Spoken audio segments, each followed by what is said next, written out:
Welcome to Brittle Papers. I am your host, Eric Thorne. Tell me where you're listening from tonight. Drop it in the comments below. Your presence makes these quiet journeys feel shared. Let's begin. The wind once passed slowly through the stone teeth of the Taurus Mountains, brushing over dry pines and ruined trails where no army marched yet. The ridges were ancient, older than any border ever drawn by hand or sword. They watched the world turn. They remembered. Beneath them, the land didn't stir loudly. It hummed, with shepherd bells, with the creak of old wooden wheels, with water moving beneath rocks that had not shifted in 1,000 years. This was Cilicia, a name quiet on the tongue, like a prayer or a farewell. To most of the world then, it was only a patch between empires, a corridor to be taken, taxed, or trodden over. But to those who had lost too much in the lands behind them, it was something else entirely. Refuge, breath, a place to begin again, if one dared to believe beginnings were still possible. The Armenians came with salt still clinging to their skin from the Sea of Marmara, with soil from Van still buried under their nails. They didn't come as one, not yet. They came in trickles, in broken families, limping knights, exiled clergy, orphaned daughters. The mountains did not ask them why they came. They simply opened, gently, slowly, like arms waking from sleep. Some carried relics in cloth bundles. Some carried nothing but stories. The old women murmured prayers for fields they would never see again. The young men scouted valleys, not knowing if they would build homes there or dig graves. Time didn't move quickly here. It was a place that bent time like a slow branch in winter. And that was exactly what they needed. The Byzantines still claimed these hills from afar, scribbling ownership on parchment in Constantinople palaces. But the parchment never touched the stone. The Seljuks, too, cast long glances from the east, measuring how far the eagle could fly. Yet for a while, both powers turned their backs to other troubles. And in that pause, in that soft inattention, Cilicia breathed. Roads that had seen Roman sandals were cleared once more. Old watchtowers were repointed with mortar. Churches rose from abandoned foundations. They did not call it a kingdom yet, not aloud, but among themselves, in low candlelight, they imagined a future where it might be. They remembered the fire that had chased them, the great massacres in Ani, the betrayals in Byzantium, the slow strangling of identity in lands where they were tolerated but never trusted. In the mountains of Cilicia, they could build again, not as guests, but as hosts. And so they did. Stones were stacked with care, not speed. Names were carved in corners that no one would see, just to remind the building who had made it. Crosses were etched where no official would approve.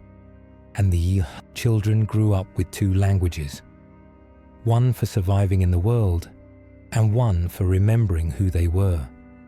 No map at the time could truly mark where Cilicia began. Not just because of borders, but because it wasn't just land. It was a feeling, a hesitation before fleeing, a whisper that maybe, just maybe, this time it would last. They planted vineyards in stubborn soil. They sang the same hymns, though now under different stars. And every evening, as the sun lowered behind peaks that looked like broken crowns, they waited for the world to notice them, for safety to turn to sovereignty, for history to decide whether this silence before the storm was only a pause or a promise. The sea to the south did not care who ruled the hills. It whispered against the rocky shorelines like it always had, touching every pebble with salt, and leaving behind the scent of old ships and forgotten gods. This sea had carried crusaders, traders, fugitives, and fishermen. It had no loyalty, no flag. but it was watching. It watched as new ships appeared along Cilicia's coast, slimmer, cautious, trimmed with the hopes of merchants who had heard whispers that these shores, once unsafe, might now welcome trade. There were no ports yet, only inlets and makeshift harbours. But where the land gave shelter, the sea followed suit, quiet and observant. In places like Ias and Korikos, where the sand met stone, the Armenians began to scratch new outlines into the earth. Not forts, not yet, just outposts, warehouses made of timber, fences against theft more than siege. But people came. Syrians, Greeks, Italians who bartered with gestures and wide smiles. With every transaction, something grew that could not be counted in coin: reputation. A place no longer whispered about only in fear, but now with curiosity. These were shores that didn't appear on the polished maps in Venetian studies, not yet, but they were penciled in, quietly, by those who traded in risk and reward. The Mediterranean is not just blue water. It is memory of promises made at sea, of cargo that never returned, of salt-soaked letters unread on distant shores. The Armenians, new to the coast but old in the world, watched carefully. They understood that the sea brought as much danger as it did opportunity. So they built slow. Each dock was tested by storm. Each captain vetted with questions that sounded casual but carried weight. They did not want conquerors with sails. They wanted friends with anchors.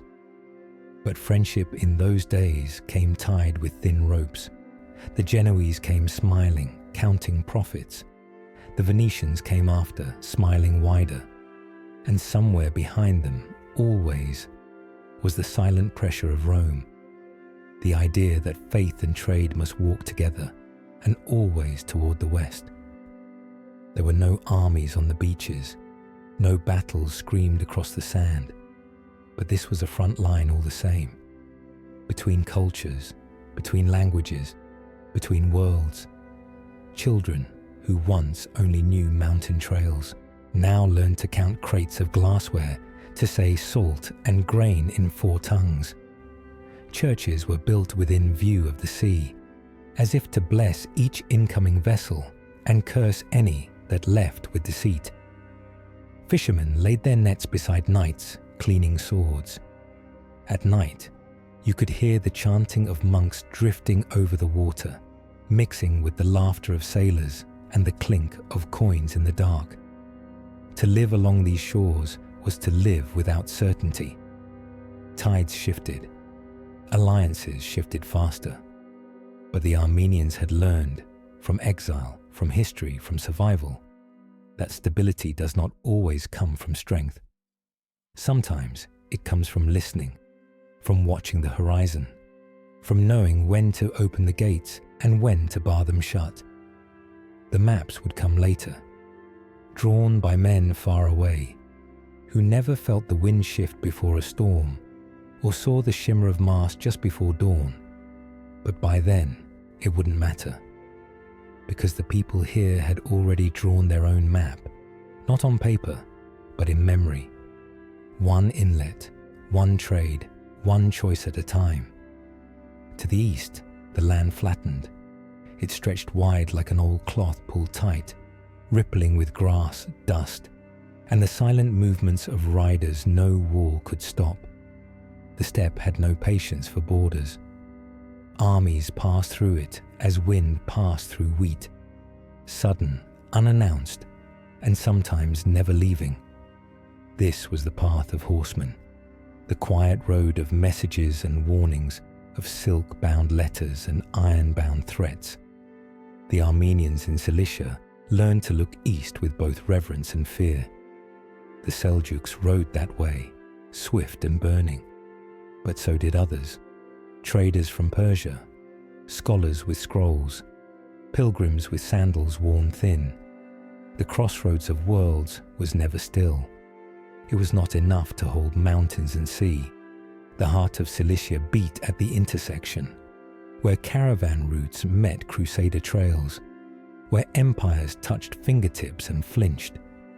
Those who ruled this land could not rule by strength alone. They had to read the room of the earth, know when to kneel, when to trade, when to retreat, when to wait behind the pass until a storm of hooves had passed. These were lessons learned not in books, but in blood. The roads carried more than people. They carried rumour, and rumour, in a fragile kingdom, was the beginning of everything. In the markets of Anazarbus and the shadows of Lampron Castle, you could hear 4 empires spoken of in one breath: Byzantium, the Caliphate, the Crusader states. The Mongols, though distant, already whispered on the wind. Every man who sharpened a sword also polished his words. Every woman who sold spices also knew the names of 10 foreign kings. This was diplomacy by necessity. No single faith ruled the crossroads. No one calendar marked every season. And yet, life continued. A balancing act of pragmatism and prayer. The Armenians, refugees once, became negotiators now. They did not bow quickly, but they bowed smart. They gave gifts before demands were made. They offered alliances that bought time. In a world of rising tensions, they found the thin spaces between hostility, the slivers of neutrality where survival could take root. Sometimes that meant hosting the enemy's envoy at a feast table. Sometimes it meant sending one's own son as a hostage. And sometimes it meant saying yes, while preparing for the inevitable no. The plains below the mountains were no longer just a path to flee from. They became arteries, channels through which Cilicia connected to the outside, and by which the outside watched Cilicia closely. Monasteries became places not just of faith, but of translation. Scrolls were copied in 3 alphabets. Coins bore crosses on one side, kings on the other. The kingdom knew that to live at the crossroads was to be watched from all sides. So it learned to reflect what each watcher wanted: safety, trade, familiarity, without ever fully surrendering its core. And yet, the weight of watching took its toll. Peace was always a pause, not a promise. Gifts came wrapped in strings. Alliances came with shadows. But through it all, Cilicia did not break. It adapted. It endured. Its people remembered that the mountain holds steady not by resisting the wind, but by letting it pass. They would not become an empire, but they could be the stone in the river, unmoved. Even as water and war rushed past, they were always between languages, between loyalties, between histories that never quite welcomed them. The Armenians of Cilicia did not forget where they had come from. The highlands of Ani, the cities of the Ararat Plain, the ruined churches left behind in lands where borders had shifted like drifting snow. But they knew too well that memory alone did not protect. Not here, not in a world pulled tight by empires. To the west, Byzantium still saw them as subjects, not enemies, but never equals. To the east, the Seljuk Turks watched them as potential obstacles or pawns. To the north, the Crusader kingdoms hovered like smoke, noble in language, unpredictable in action. And beneath them all, the sea waited quietly, knowing it could carry them away or drown them in silence. To live in Cilicia meant knowing the moods of men far away. A battle in Antioch could echo in the mountains a month later. A marriage in Constantinople might mean a tax hike in Tarsus. The shifting of borders did not always come with war. Sometimes it came with ink, with seals pressed into wax, with letters delivered by riders too tired to speak. The people learned to listen to these silences, to read the meaning in what wasn't said, to understand that power often arrives softly, like snow before a blizzard. but they built anyway. Towns grew around the bones of old Roman ruins. Castles crowned ridges with careful stone. Churches rose where no road yet led. The people sang hymns in Old Armenian, but taught their children to speak Greek, Arabic, even Latin. Not out of worship, but out of survival. This was not betrayal. This was endurance. Empires came with flags. The Armenians came with families, with bread, with books copied by candlelight. They did not shout. They waited. Their kings would come later, their crowns still unborn. But the spirit of the kingdom was already here. In the old woman who remembered both exile and harvest, in the soldier who knew 3 alphabets and prayed to live long enough to need them, in the child tracing the curve of a mountain on the back of a trading slip. No one told the people they were building a state. They simply did what was needed. They dug irrigation channels. They hosted foreign merchants. They reinforced old roads. Slowly, steadily, the pieces of a kingdom assembled, not by decree, but by habit.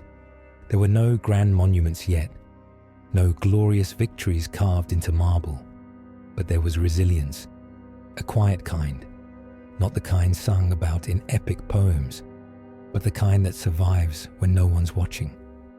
They were too small to threaten an empire, too stubborn to be absorbed by one. That was their strength. The Byzantines could not crush them without risking revolt elsewhere. The Seljuks found them too fortified to bother with fully. The Crusaders found them useful, strange, and distant, all at once. So the Armenians kept moving forward, inch by inch. They traded with people they did not trust. They signed treaties they did not believe. They welcomed those who might later betray them. Because they knew the world did not give permanence. It gave only windows, moments, opportunities that vanished as quickly as they appeared.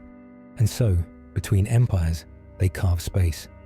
A narrow breath, a foothold, a beginning, not out of ambition, but out of necessity, out of memory, out of the deep, enduring hope that maybe this time, this land, these walls, would last. The shadow didn't fall all at once. It moved slowly, like dusk over the mountains. Not a line, but a fading. Byzantium was not a storm that arrived. It was a presence that lingered. The Armenians of Cilicia knew it well. The empire had once been protector, then partner, then suspicious neighbor. It changed faces, but never loosened its grip. In the early days, before kings and crowns, Cilicia was still seen by Constantinople as part of its distant, rightful spine. Not a separate body, just a bone slightly out of place. The emperors called it theirs in letters heavy with gold and expectation. But the land itself did not echo those words. It was too far, too wild, too used to being forgotten until needed. The Byzantines came with envoys, not armies. They brought silk and incense, not swords, at first. They offered titles, honors, ecclesiastical recognition, flattery spoken in Greek, wrapped in parchment. But behind the flattery was a clear reminder, you are still ours. The Armenians, tired of fleeing and wary of promises, nodded politely. They accepted the honors. They built churches with Byzantine domes. They even adopted titles fashioned after imperial forms. But in their hearts they knew subordination dressed in gold was still subordination. The empire did not love them. It tolerated them until it didn't. There had been betrayals before, deep ones, the forced conversions, the broken treaties. The massacre of Vaspurakan still rang in their bones, even if no one spoke of it by name anymore. Byzantium had promised safety, and then watched as others bled. Here in Cilicia, the Armenians had space to remember, and memory in a wounded people is sharper than steel. so they played along, but always with a second plan. They built fortresses while discussing alliances. They trained militias while accepting Byzantine clergy. They listened carefully, not to what Constantinople said, but to what it didn't. At times, the empire's touch grew firmer. Governors arrived, speaking of taxes and tribute. Troops marched through mountain passes, just passing through. But each time, resistance met them. Never loudly, never directly. Roads were mysteriously blocked, supplies vanished. The people too poor to pay were suddenly nowhere to be found. It was not rebellion, it was distance. The mountains were not loyal to the city by the sea, and neither were the people. They nodded to Byzantium, but they planted their futures in their own soil. And then there were the churchmen. Constantinople had long tried to bring the Armenian church under its fold, to erase the differences, to fold one cross into another. Here too, the Armenians gave a polite front. They built churches with shared symbolism. They attended ceremonies. But behind monastery doors, the old rites continued. The chants unchanged. The doctrine preserved in ink and whisper. Faith, like land, was not to be surrendered for appearances. The Armenians understood what Byzantium did not. That presence does not mean possession. A flag in a valley does not mean loyalty in the hills. An emperor's name in a prayer does not mean his voice in a heart. They lived in the shadow of the empire, yes, but they watched that shadow for cracks, for signs of decay, for the soft moments when power forgets to look closely. And when those moments came, they did not shout. They built, slowly, quietly, not in defiance, but in preparation. The mountains did not ask for names. They did not demand allegiance. They opened themselves only to those who could endure them. The Taurus range, craggy and sharp like the memory of exile, became the true spine of the Armenian presence in Cilicia. Between its ridges, valleys twisted like secrets. Streams ran cold over stones older than kings. For a people who had known centuries of scattering, this place felt like both a hiding place and a fortress. The Byzantines might claim the lowlands. The plains might shift under horses and banners. But the mountains, they belonged to no one but themselves, and to those quiet enough to listen. Here, the Armenians became more than survivors. They became settlers, builders, watchers of sky and slope. The mountains gave them time to organize, time to raise walls, time to remember who they had been before empire and exile stripped them of place. The old lords, once nobles in vanished cities like Ani and Divin, carved new power from the stone. With no capital but the earth beneath them, they drew maps with fortresses instead of ink. Lampron, Papert and Hromkla rose like teeth in the rock. These were not just homes, they were declarations, wordless but loud. We are still here. Not everyone came with weapons. Monks wandered through pine-scented passes, carrying scrolls wrapped in cloth. Artisans chipped images of saints into walls that trembled during storms. Blacksmiths, apothecaries, scribes, all made their place among the heights. Villages clung to slopes like moss, stubborn and silent. No wide roads reached them, but narrow paths, known by foot and heart, connected them like veins.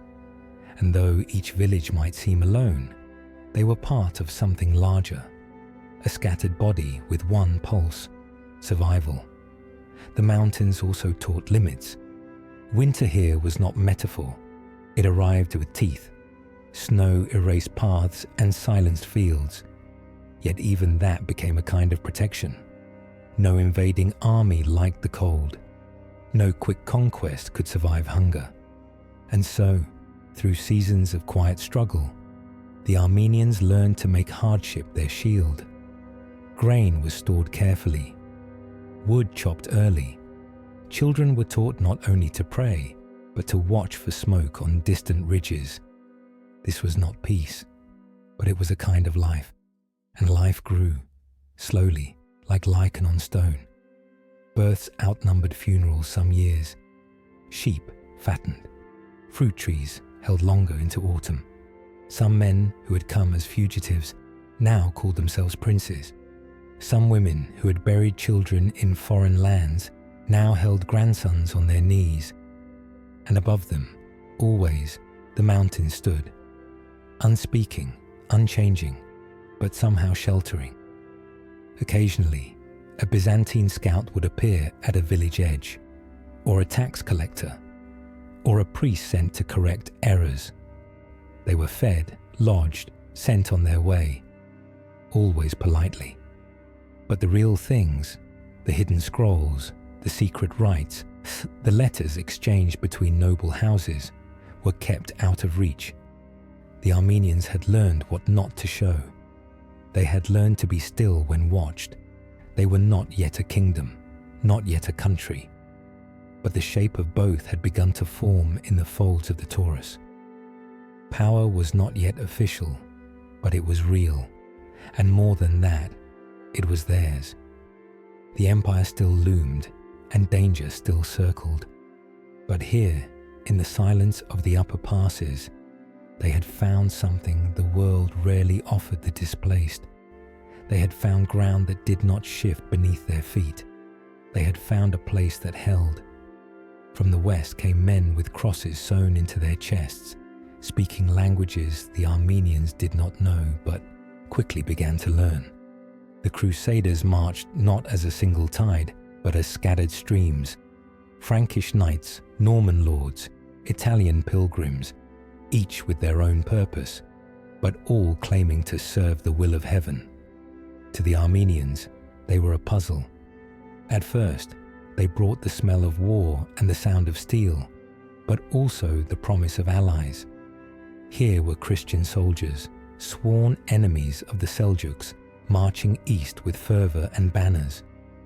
Yet their swords did not always know friend from stranger. They passed through Cilicia like wind through a field, sometimes warming, sometimes tearing it apart. The First Crusade came suddenly, a holy storm that startled the Seljuks and surprised even Byzantium. Towns were taken, lost, taken again. The Armenians watched this flurry from their mountains, cautious. They opened their gates to some crusaders and closed them to others. Alliances were made over wine and broken before the cup was dry. Still, they knew this chaos could be turned to advantage. The Seljuks had been pressing from the east, tightening the land like a vice. Now, distracted by a flood of Western warriors, the pressure eased, if only briefly. To the east, the Seljuk Turks still watched with calculating patience. Their empire was vast and fracturing, but even in disorder, they were dangerous. Their horsemen could appear without warning, burn a village, and vanish before help arrived. Their leaders were not always cruel, but they were clear: submission or removal. In the lands once ruled by Armenian princes, mosques replaced churches and Turkish governors rewrote the rules. The people who refused or could not flee often vanished into the folds of history. Some bent, some vanished, some bled. Cilicia had become a wedge between these two forces, the West's noisy, wandering swords, and the East's quiet, sharp crescents. The Armenians, few in number but long in memory, began to play the space between. They offered support to the Crusaders when it brought protection. They sent envoys to Seljuk commanders when it brought delay. Every castle built was both a sanctuary and a signal. We are not yours, not yet, perhaps not ever. The Crusaders noticed. Some admired the Armenian resilience. Others saw them as competitors for land and loyalty. But a few, wiser or more tired than the rest, saw something else. a people who had been fighting for centuries before the first knight ever crossed the Bosphorus. Men like Baldwin of Boulogne found in the Armenians not only allies, but models of how to endure. When Baldwin was crowned in Edessa, it was with Armenian aid and under the watchful eyes of mountain-born men who knew what it meant to protect something with more than pride. Yet the Armenians did not forget. They knew Crusader goodwill was shallow and Seljuk patience was finite. So they built stronger. They dug deeper. Every negotiation came with a hidden knife, and every smile came with calculation. Their leaders married, strategically, to Frankish ladies, to native noblewomen, to daughters of lords whose names bent easily to foreign tongues. These were not weddings of joy, but of maps, and maps mattered more than love. In this narrow corridor of land, between two hungers, the Armenians held their breath. Not in fear, but in discipline. They knew how empires moved, slowly, loudly, blind to the small. They had no delusions of conquering them, but they could learn to survive beneath their gaze. And in the space between clash and collapse, they could begin to build. The word kingdom was not spoken aloud at first. It lingered like a breath held too long, daring not to escape. But in the quiet valleys and fortified hilltops of Cilicia, the shape of something new was forming. Not just a refuge, not just resistance, but a plan, a vision, a thread stretched between memory and ambition. The old nobility, scattered by wars and betrayals, was slowly weaving itself back together. The name Reuben began to appear more often. Reuben I, descendant of the Bagratuni kings of Ani, survivor of Byzantium's suspicion, mountain lord of a land not yet named. He was not called king, not yet. But he ruled, and the people followed. He did not rise on a battlefield. He rose through trust, the rarest currency in a land worn thin by betrayal. He gathered families that had fled from the east. He protected monastic lands and gave grain to those who had none. His castle at Badzaberd was not the seat of an empire, but it was the beginning of one. Brick by brick, oath by oath, he reassembled dignity from ruin. There were no coronations, no trumpets, only deeds, remembered by those who had seen too much to be impressed by titles alone. And those who followed him, the small lords, the abbots, the merchants risking their caravans on half-built roads, began to speak of this land differently, not as a crossing, not as a refuge, but as home, a place where Armenian laws might rule again, where churches might not bow to Constantinople or to Mecca, where a child might grow up knowing only one language and not in fear. These were the seeds, small, scattered, uncertain, but planted all the same. As the years passed, Reuben's lineage grew stronger.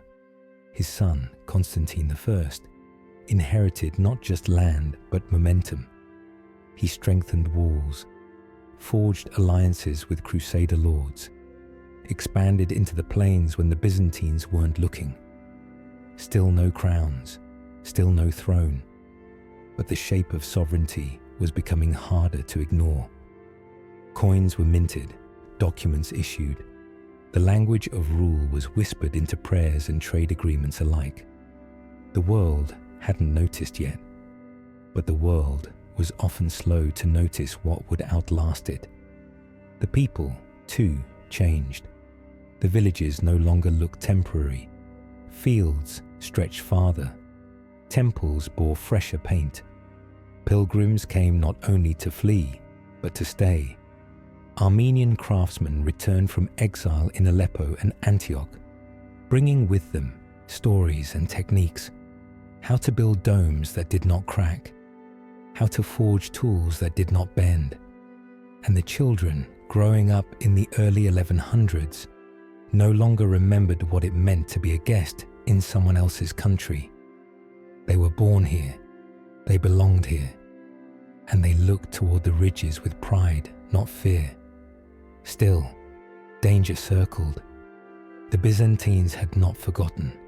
The Seljuks were watching. Even Crusader allies smiling at the banquet tables wondered how much longer the Armenians would remain helpful instead of inconvenient. But for now, the winds were still, and in stillness, roots go deep. What Reuben began in quiet corners had become something larger than any single man. A dream pressed into stone, guarded by memory, watered by exile, but blooming, here improbably, in a place once thought only suitable for passing through. No banner yet flew above the mountains declaring a kingdom. But in the hearts of the people, in the steady pulse of rebuilt walls and the slow return of confidence, the truth had already taken hold. This was more than survival now. This was foundation. And beneath the snow-capped ridges of Cilicia, a future was growing, patient, strong, and no longer waiting for permission to exist. The world rarely notices when something sacred begins.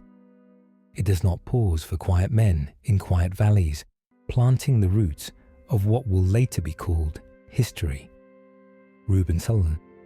I did not wear a crown when he founded the first threads of Armenian rule in Cilicia. He wore the dust of exile, the silence of survival, and the cautious resolve of someone who had lost too much to gamble carelessly. But his choices, soft, deliberate, sometimes invisible, became the cornerstone of a homeland. He did not roar into power. He rose like the slow turning of soil, steady and sure. His name carried weight, but not guarantees. A descendant of the old kings of Ani, he held bloodlines the Byzantines would rather forget, and the Armenians dared not lose. Around him gathered the scattered, lords with no land, monks with no abbey, warriors with no banner. They came not because Reuben demanded it, but because the land itself whispered the same thing he did. This can begin again.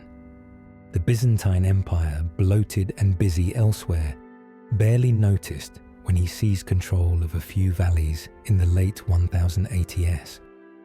The hills were high, the roads were thin. To Constantinople, it was noise beneath the horizon. But to those within those hills, it was everything. Reuben didn't conquer territory. He filled a void. Where rule had vanished, he stepped in. Where law had collapsed, he offered structure. He restored churches, protected caravans, and listened, not just to the noble born, but to the farmers and merchants who carried the pulse of a living land. Each decision he made, small, precise, added to something larger than himself. By the time he died in the early 1090s, the beginnings of a principality had formed, one not declared in gold, but in trust. His son, Constantine I, did not inherit a kingdom. He inherited responsibility. The torch Reuben lit now had to burn brighter, not for glory, but for proof. Proof that Armenians could rule themselves again, in a place not borrowed but built. Constantine expanded outward. He fortified Lampron. He pushed toward the coast. He didn't just defend the homeland, he defined it. Each hill held a purpose now. Each valley had a name again. And with every fortress built, a memory was reclaimed. The neighbors began to take notice. The Byzantines, once indifferent, now eyed the growing stronghold with unease. The crusaders, often passing through, recognized in these mountain Armenians a strange but steady kind of ally. Christian, yes, but unfamiliar in custom and cautious in speech.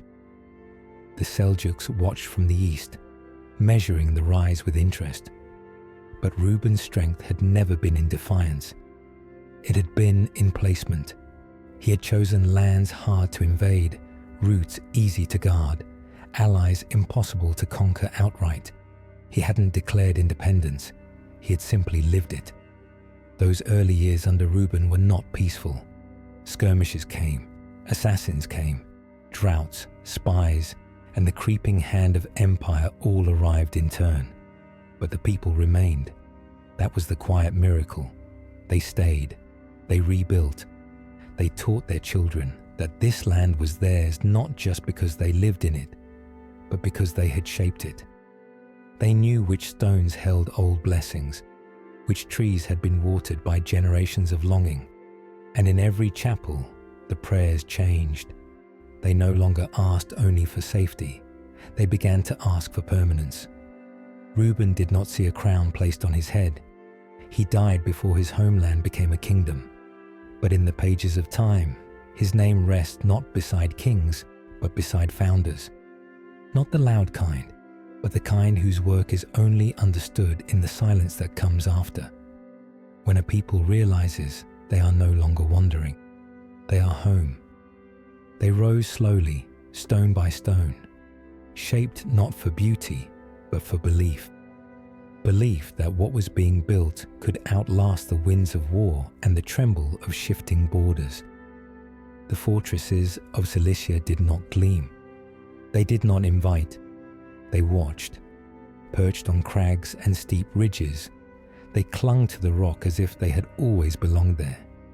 Lampron, Barzaberd, Anavaza, names spoken like prayers and warnings, each one a spine in the growing body of a people reclaiming not just land, but security. Where flat ground meant vulnerability, the Armenians went upward. The mountains offered no comfort, but they offered control. Every fortress began as a need: defense, shelter, storage. But over time, they became symbols of autonomy, of endurance. In a world where armies could arrive in a season and vanish by winter, stone offered something rare: stillness. The builders knew what they were doing. They chose elevations with eyes trained over generations. They studied the wind, the line of sight, the paths a horseman might take. These were not fortresses made for vanity or display. They were decisions hardened into walls. And behind each wall, a message to the watching world. We are no longer guests in our own story. Inside those stone ramparts, life did not rest. It prepared. Men trained with blades but also with words. Letters passed from tower to tower, news of crusader movements, Byzantine advances, or Seljuk raids in the north. Women managed stores of grain, calculated winter provisions, oversaw the keeping of scrolls and maps. Children learned the difference between a gate key and a sword hilt, and which mattered more depending on the year. These strongholds were not just military assets. They were households, governments, churches, couriers of culture and law. Lampron, rising like a scar above a narrow gorge, was perhaps the finest of them all. Its halls echoed with the first stirrings of governance, the language of rule practiced in cautious tones. From its walls, riders could reach all corners of Cilicia in a day. From its parapets, the surrounding plains were visible for miles. It became a heart not just of defense, but of identity. When envoys came from abroad, from Rome, from Antioch, even from Constantinople, they passed through Lampron, and in doing so, they passed through an idea that Armenians could govern, protect, and endure. Still, none of these fortresses was impenetrable. Storms cracked walls. Siege engines arrived in times of unrest. Traitors could always open doors from within. But the strength of these high places was not just in the stone. It was in the coordination, a network. One watchtower lighting a fire that signaled the next. One castle sending grain to another. One commander trusting another's judgment when time allowed no letter to be sent. Alone, each fortress could fall. Together, they made the kingdom possible long before it had a crown. And even when quiet blanketed the valleys, the walls remained. Snow fell on empty ramparts. torches were replaced, gates oiled, even in times of peace. Because peace, the Armenians had learned, was never a promise. It was a pause, and every pause was a chance to fortify. They did not dream of empire, but they dreamed of continuity, of having something to defend, of not waking in the night to the sound of foreign boots. The fortresses became their reply to the world's indifference, not loud, not grand, but unyielding. Proof that they were no longer simply reacting to history. They were building something inside it, high above the ground, in places where only memory used to live. They built with care, with purpose, and with the quiet, stubborn hope that this time the walls would hold. No border in Cilicia stayed still for long. It breathed in and out like a slow wound, healing in parts, bleeding in others. The land was a patchwork, stitched with fragile threads of allegiance, trade, and marriage. One year's ally could become the next, season's rival. And among the rising Armenian lords, unity was never a given. Reuben Thur had built the foundation, and Constantine I had strengthened it. But across the ridgelines and valleys, other princes watched with narrowed eyes. Some held ancient names, traces of nobility from before the fall. Others were warlords in all but title, strong enough to rule a region, but too proud to kneel. Each believed they had as much right to shape the future of Cilicia as the Rubenid line. Their rivalries were not always violent, but they were constant. Skirmishes flared near trade routes, disputes over taxes, inheritances, old marriages. Words sharpened into threats, and threats sometimes crossed into arrows. Yet even in conflict, there was restraint. Each prince understood the stakes. The Seljuks had not vanished. The Byzantines were watching. The crusaders hovered nearby, unpredictable as ever. An all-out civil war would open the door to ruin. So the rivalries moved like a chessboard, calculated, personal, sometimes bloodless, sometimes not. Some alliances came from shared danger.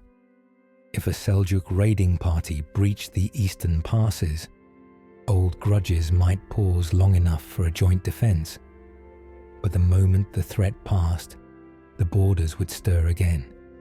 Castles would be reinforced, messengers sent in secret, and always letters moved behind the scenes, to Antioch, to the Latin patriarchs, to distant relatives in the courts of Europe. Influence was not only built with spears, it was built with signatures. The Rubenids, steady but not yet sovereign, knew they had to outlast, not overpower. They offered small concessions to powerful rivals. They hosted marriages that looked like peace treaties. They gave coin where they could not give loyalty. It was a strategy of patience, a strategy of memory. They knew that their strength was not just in their castles, but in their consistency. While other princes fought over river crossings or disputed dowries, the Rubenids kept building, not loudly, but always forward. And through it all, the people watched. Farmers in the valleys planted crops unsure which lord would collect the tax. Merchants carried passes from multiple factions, unsure which gate would remain open. Priests spoke prayers with names that changed depending on the week's politics. But in their silence, in their enduring rhythm, the people favored those who gave stability. Roads repaired, markets protected, churches spared. These things mattered more than banners. Slowly, very slowly, the Rubenids became more than one house among many. They became the thread tying the cloth together, not because they forced others to bow, but because they gave others a place to stand. In a land of restless borders, they gave direction. Not complete control, not yet, but a center. Still, rivalries did not disappear. They shifted shape. They dressed themselves as debates over faith, over marriage, over foreign alliances, but beneath the words lay the same struggle. Who would define Cilicia? Who would claim it not just with walls and warriors, but with meaning? The land was waiting, the people were watching, and in the quiet between arrows, a kingdom was beginning to imagine itself whole. Some promises are louder than war. In Cilicia, where every mountain path could lead to either salvation or betrayal, oaths were currency, not made in public squares or gilded halls, but in stone chapels, candlelit chambers, and open fields where only the wind bore witness. Blood was not spilled often, but when it was shared, pressed onto palms, mixed into wine, buried under tree roots with whispered names. These were not gestures of ceremony. They were lifelines. In a world where loyalty shifted like sand, the Armenians had learned that only the deepest promises endured, or could break everything when they did not. The early rulers of Cilicia, still gathering strength, leaned on these ancient forms. A lord from the coast might pledge fealty to the Rubenids, not because of taxes or trade, but because his great-grandfather had once fought beside Reuben I. A marriage might be arranged not for land, but to honor a pact made on horseback during a winter siege. These alliances, though sometimes invisible to outsiders, shaped the fabric of the rising Armenian state more than any fortress. They were the quiet tendrils of trust, wrapping themselves through families, villages, and battle lines. But even blood can lie. Not every oath held. Some lords broke faith for Byzantine coin. Others, tempted by crusader titles or Seljuk bribes, shifted allegiance in silence. Betrayal rarely came with a declaration. It came with a missed message, a delayed arrival, a gate left open one night too many. And when oaths broke, the consequences burned slowly. A castle seized, a name stricken from monastery scrolls, a family exiled to a land that no longer knew their language. Still, the network of alliances grew. It had to. Cilicia was not protected by numbers or distance alone. It survived because it was connected. A noble family in the south might provide grain during a siege in the north. A distant cousin in Edessa might send word of crusader movements. A monk from Romkla might carry messages meant only for the eyes of 3 men in all of Cilicia. And so the alliances became more than political. They became sacred, not perfect, but persistent, renewed across generations, tested by time, not title. Foreign powers took notice. The crusaders, used to abrupt declarations and sword-drawn loyalty, found the Armenian web of oaths strange and impenetrable. Byzantium, bound by bureaucracy, struggled to understand how power could exist without formal rank. Even the Seljuks, masters of pragmatism, were forced to admit that Cilicia's unity came not from fear, but from memory. The Armenians remembered who had stood with them and who had not. One by one, the great families of Cilicia began to act not only for their own names, but for something larger. Not always willingly, not always cleanly, but increasingly with the awareness that they shared a fate. The Rubenids, now seen as first among equals, hosted feasts not only to display wealth, but to bind futures. Their walls heard promises spoken in 4 languages. Their tables seated men who had once fought on opposite sides. And in the flicker of torchlight, beside cups raised in trembling hands, a nation was being shaped, not declared in ink, but breathed into being through trust and need. Oaths alone could not build a kingdom, but without them, none could last. The Armenians, scattered by empire and memory, were now stitching themselves back together with every vow kept, every grudge buried, every promise whispered in the dark. They had learned that words, when chosen carefully and honored fully, could hold as much power as any sword, and in those words, a homeland was learning how to endure. Thoros did not inherit a kingdom. He inherited a question. Could a land stitched together by memory and oath become something permanent, something the world could not ignore? He was the son of Constantine the First, grandson of Reuben III, and from his first breath, he carried the weight of an unfinished idea. Cilicia was not yet a country. It was still a shape in the dust, defined more by intent than by map. But under Thoros, that shape began to sharpen, not into an empire, not into a vast dominion, but into something firmer than exile, stronger than a dream, a principality with a will of its own. He ruled with clarity. Where his father had balanced and his grandfather had built in quiet, Thoros moved, slowly but forward. He expanded Armenian control into key plains, linking fortresses into lines of defense and communication. He strengthened old alliances and tested the limits of new ones. The Byzantines still claimed authority over Cilicia, but their words grew quieter.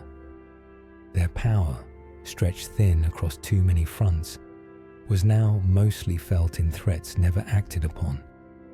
Thoros responded not with rebellion, but with refusal. He did not send tribute. He did not seek approval. He ruled. Under Thoros, cities that had only been outposts became centers. Vaka and Azarbus. Sister, these were not capitals in the grand sense, but they began to beat with administrative purpose. Roads were improved. Tax collection became regular. Armories were stocked, not for war, but for preparation. The people noticed. Farmers paid more, but in return saw grain move freely and markets protected. Clergy wrote letters not in despair, but in planning. Monasteries expanded their scriptoria, copying texts not only of faith, but of law, of history, of science. Order had a scent now, of ink, of sweat, of earth tilled under peace. The crusaders continued to move through, sometimes allies, sometimes burdens, but Thoros managed them with care. He offered rest, but not dependence. When Bohemond of Antioch sought favor, Thoros provided support. When demands became too sharp, he stalled or deflected. Diplomacy, to Thoros, was not an art. It was a necessity, the only way to breathe between the mouths of wolves. He welcomed Western envoys, but never offered submission. He allowed Latin bishops to visit, but never let them replace his own. He understood the fine line between being useful and being used, and he never crossed it. Faith remained central. The Armenian church, long bruised by foreign hands, was restored to dignity. Thoros defended its independence not just with edicts but with presence. He visited monasteries in person. He funded cathedral repairs with coin from trade levies. He consulted bishops not out of obligation, but with conviction. He did not see rule and religion as separate. He saw them as strands of the same rope, knotted tightly around identity. To rule was to preserve what made his people who they were. But Thoros was not only cautious. He had ambition, not for glory, but for survival that endured. He dreamed of a crown, not for his head, but for his lineage. Something the world could recognize, something that could stand after he no longer did. And though he would never wear that crown himself, he made it possible. His work, deliberate, unflashy, grounded, turned a fragile foothold into a real principality, one that spoke with authority, one that knew its name. By the time Thoros died, Cilicia was no longer a scattered refuge. It was an organized force, still small, still vulnerable, but it had structure. And in that structure, something sacred, the sense that home did not need to be explained anymore. It simply was. Edessa was always just beyond the hills, not in distance, but in memory. It loomed like a shadow cast backward through time, a city that had once offered refuge, alliance, and betrayal in equal measure. For the Armenians of Cilicia, Edessa had been many things: a sanctuary for displaced nobles, a partner in uneasy treaties, a place where power shifted hands so often that trust never had time to settle. By the time Thoros ruled in Cilicia, Edessa had begun to crack. Its Latin rulers, descendants of the First Crusade, held the city with borrowed strength, and beneath the surface, unrest brewed. The Armenians remembered Edessa not as a place, but as a wound. Many had fled its walls years before, carrying stories of injustice and pride, of deals made and broken by both Franks and Byzantines. They remembered the Armenian Prince Thoros of Edessa, strangled by Baldwin of Boulogne after being lured with false promises of shared rule. They remembered the Latin bishops replacing their own, the taxes levied, the way the city spoke in the language of allies while acting like a master. But they also remembered something else: how close Edessa had come to becoming an Armenian capital, how near it had been to offering a new chapter before it fell back into the hands of others. For Thoros in Cilicia, Edessa was a lesson, a warning carved in stone. He studied its fate carefully, not with bitterness, but with precision. He would not repeat the same mistakes. He would not rely on crusader favor. He would not share power with those who saw his people as temporary. He learned that being welcomed was not the same as being respected, and that protection offered by larger empires came with invisible chains. At the same time, he could not ignore Edessa. Its fall would destabilize the region, and its decline would send waves through Cilicia, of refugees, of raiders, of political chaos. So Thoros reached out, not with open arms, but with cautious hands. He offered support when it aligned with his interests. He gave shelter to Armenian families displaced by Edessa's tensions. He traded with Edessene merchants, but insisted on fair terms. Always fair, always firm. The lines he drew were clear. When Edessa finally fell to the forces of Zengi in 1144, it shocked Christendom. The first major crusader stronghold to fall. The first proof that these Latin kingdoms were not eternal. Panic spread from Antioch to Jerusalem. Letters were sent across the sea. The West cried for a new crusade. But in Cilicia, the response was quieter. Grief, yes, for the lives lost, for the churches burned, but not surprise. Thoros had seen this coming. He had prepared. The fall of Edessa became paradoxically a turning point for Cilicia. It stripped away illusions. The idea that the Crusader states were a permanent buffer between East and West was gone. Now, Cilicia stood more alone, and more clearly. The maps changed, the focus shifted, and in the vacuum left by Edessa, Cilicia's position grew more important. Thoros moved swiftly. He reinforced border fortresses. He welcomed displaced scholars and clerics. He reminded his people, not through proclamation but through action, that they were not an appendage of the Crusader world, but something apart, something independent, something surviving. Edessa's echo faded in the dust of defeat, but Cilicia, small and determined, kept its voice. In the silence that followed Edessa's fall, Thoros did not celebrate. He simply returned to his work, because he knew that the future would not be built by those who shouted loudest. It would be built by those who endured, stone by stone, oath by oath, with eyes open and trust earned. Thoros knew that power did not live only in castles. It lived in letters, in seals pressed into warm wax, in words spoken across long tables where no sword was drawn, but every sentence cut deeply. The Armenian Principality of Cilicia was surrounded by forces that could crush it in days. Byzantines to the west, Seljuks to the east, and crusaders moving like weather, sometimes warm, sometimes cold. To survive among them required more than strength. It required strategy. And Thoros was not only a builder of walls, he was a student of tone, of gesture, of silence. Diplomacy was not a show. It was survival, dressed in the soft clothes of politeness and precision. He sent envoys where others sent scouts. He crafted messages that read like blessings, but set boundaries.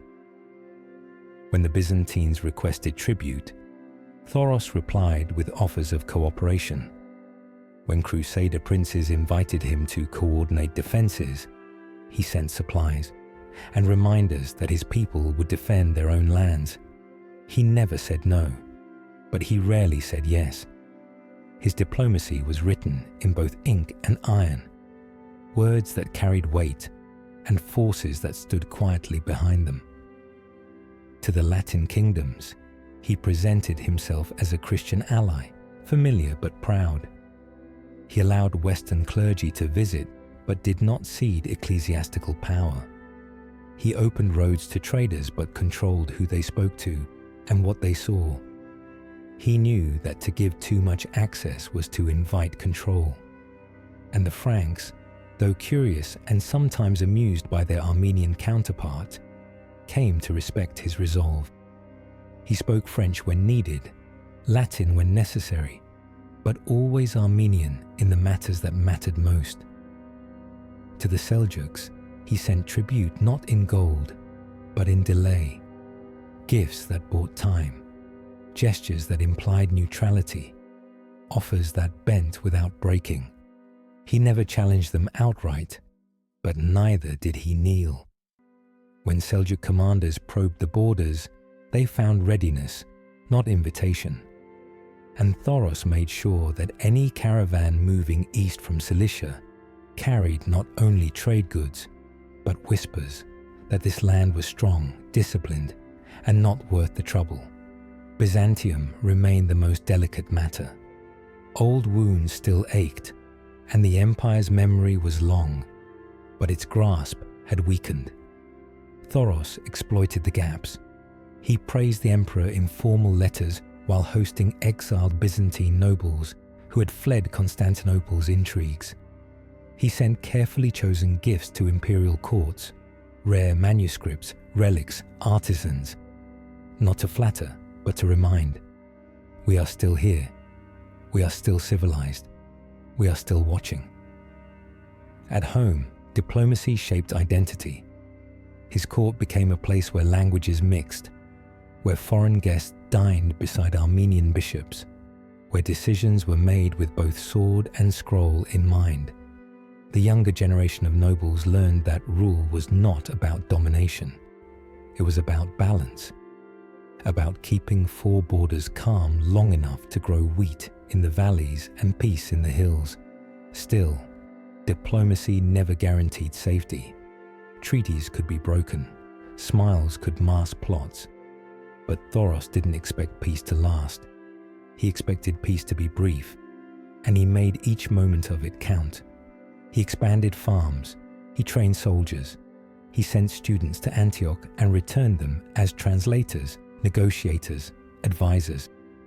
He knew that to be strong was not to be the loudest, but to be the most prepared when silence ended. In the flicker of candlelight, his scribes penned messages that would cross empires. Some were opened and discarded, some were read and feared, but all carried the same quiet truth. Cilicia was not begging to exist. It was declaring softly but unshakably that it already did.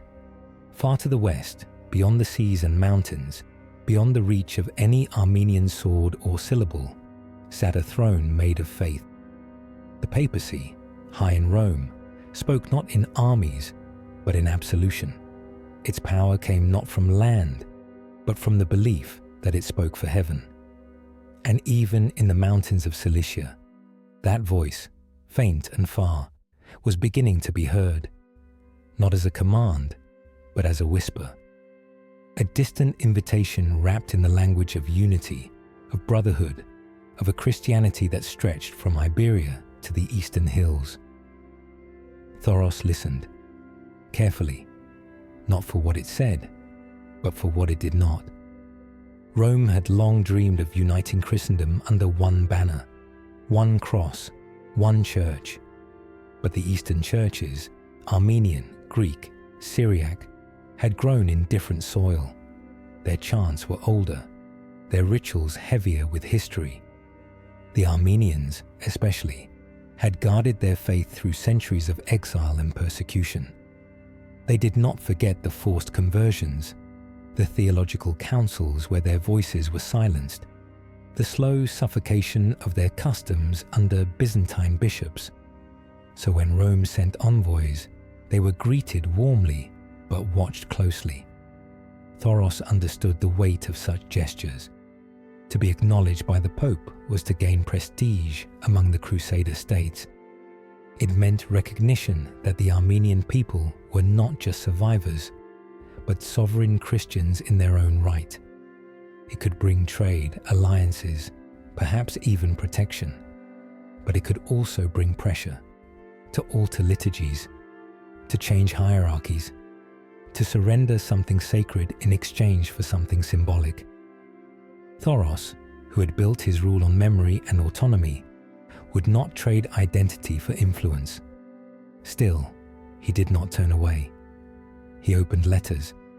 He hosted clerics. He allowed discussions. He encouraged his bishops to learn Latin and understand Rome's expectations. And when the time came, he replied, in his own words, through his own messengers. He acknowledged the Pope's blessing, but made no promises. He expressed goodwill, but no submission. It was a dance, one the papacy had seen before, and one Thoros performed with care. At home, these conversations stirred unease.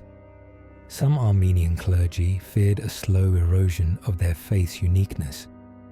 Others saw opportunity, the chance to place their church on equal ground with the mighty ones of the West. The debates were quiet, but real. In monasteries and councils, questions were asked that had long been buried. What does it mean to be Armenian and Christian? Are the two separable? Can unity with Rome come without loss? Thoros let the conversations breathe. He did not silence dissent. He did not rush agreement. He believed in time, in process. He knew that true change, if it came, must come from within, not from fear, not from need, but from a considered choice. And so, the whisper from the West remained just that, a whisper, not a command, not a covenant, an echo of possibility floating between the peaks. And yet, even in his faintness, the whisper mattered. It meant that Cilicia was on the map now, not just for merchants and soldiers, but for theologians, diplomats, and historians. The Armenian question, once confined to forgotten valleys, had reached the ears of popes. That alone was power. Thoros did not live to see full recognition, but he laid the groundwork by keeping the door ajar, not open, not closed. He allowed future rulers to choose their path. He preserved flexibility without surrender, faith without isolation. In the quiet of his court, surrounded by maps and manuscripts, he understood that sometimes the loudest declarations are not shouted but delayed, and that true sovereignty is not in saying yes or no, but in being able to choose either freely. The Crusader states had been carved out of dust and blood, their borders drawn with sword points and sealed with desperate prayers.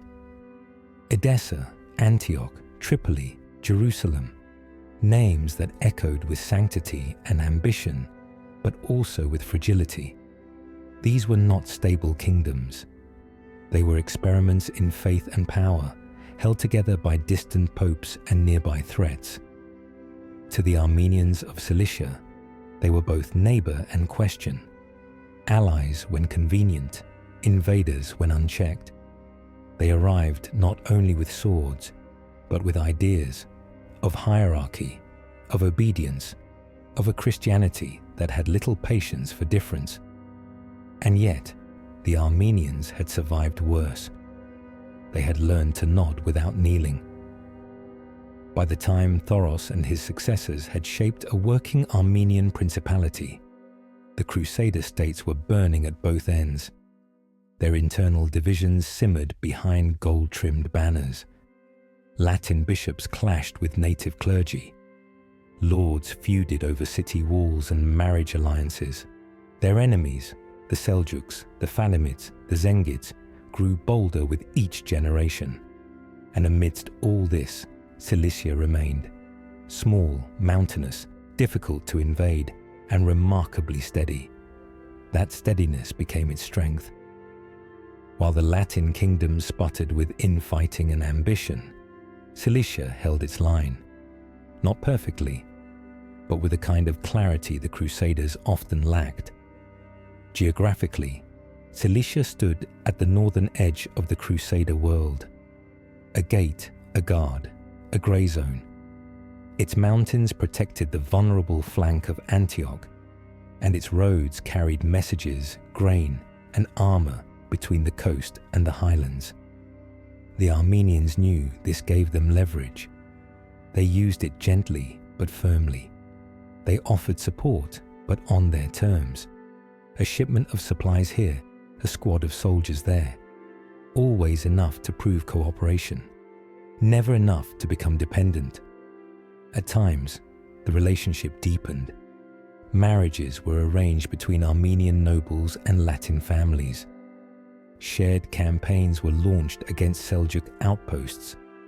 Latin captains wintered in Armenian fortresses, but always there was tension beneath the surface. The tension of a people long accustomed to being dismissed by powers who only half understood them.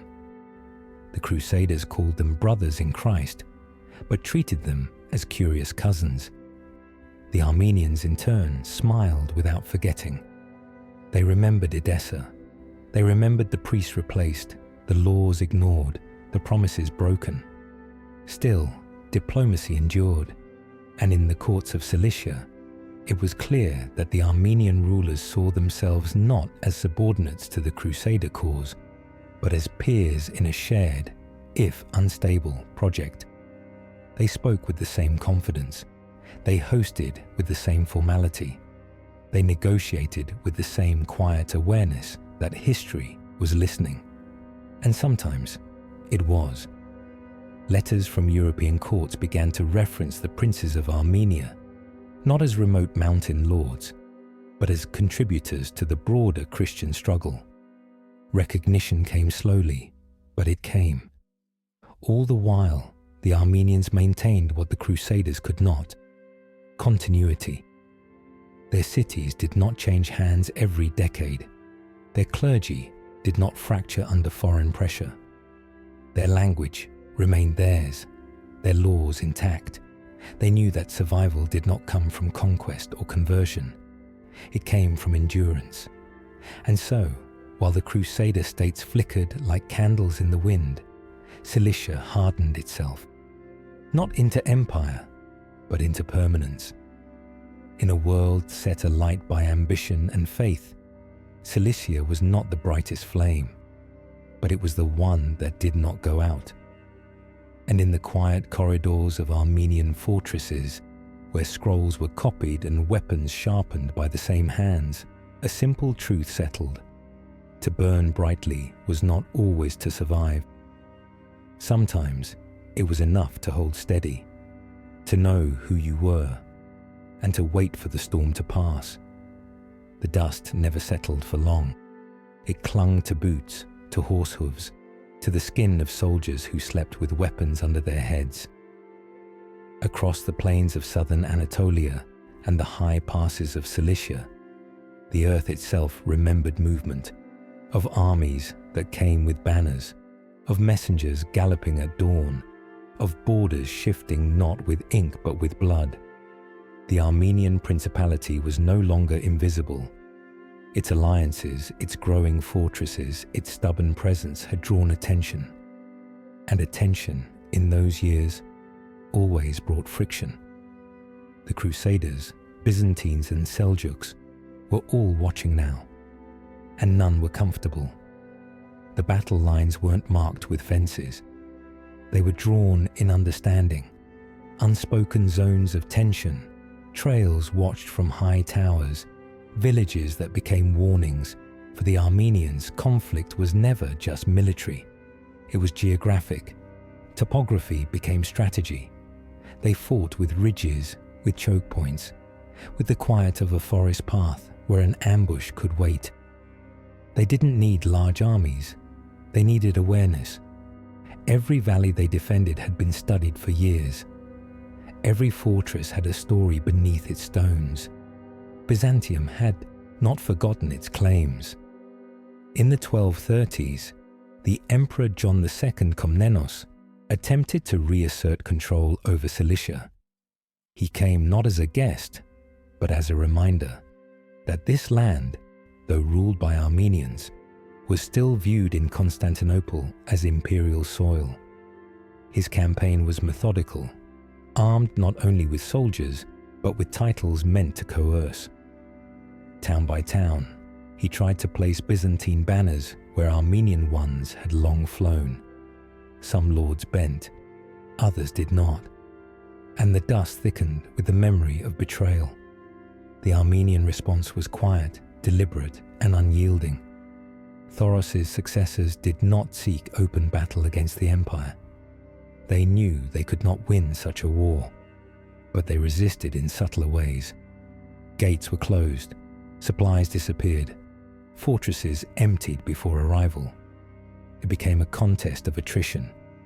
The Byzantines trying to assert order, the Armenians refusing to be ordered.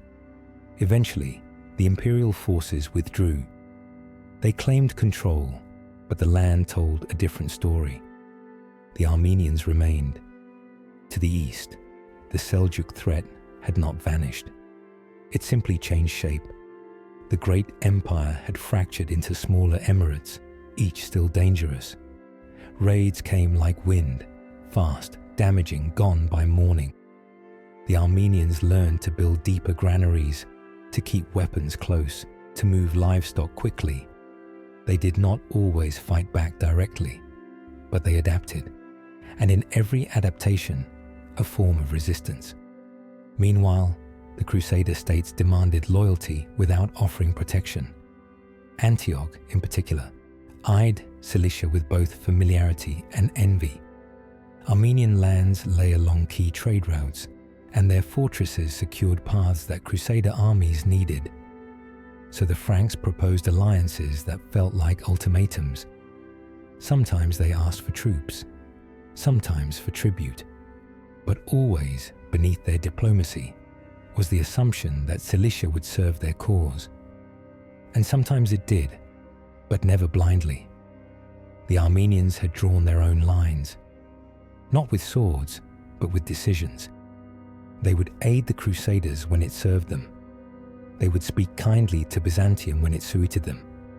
They would stall Seljuk advances when they could, but they would not be absorbed. Not again.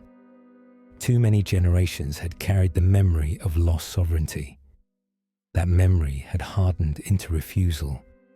And so the dust rose and fell, in skirmishes, in campaigns, in small moments, when one village stood and another fell. The maps kept changing, but the heart of Cilicia did not. The battle lines might move, but the people behind them, the ones who built in stone, who wrote in ink, who guarded the silence of their valleys, remained. He was not born with a crown, but with a presence, fierce, calculating, deeply aware of the world that had shaped him.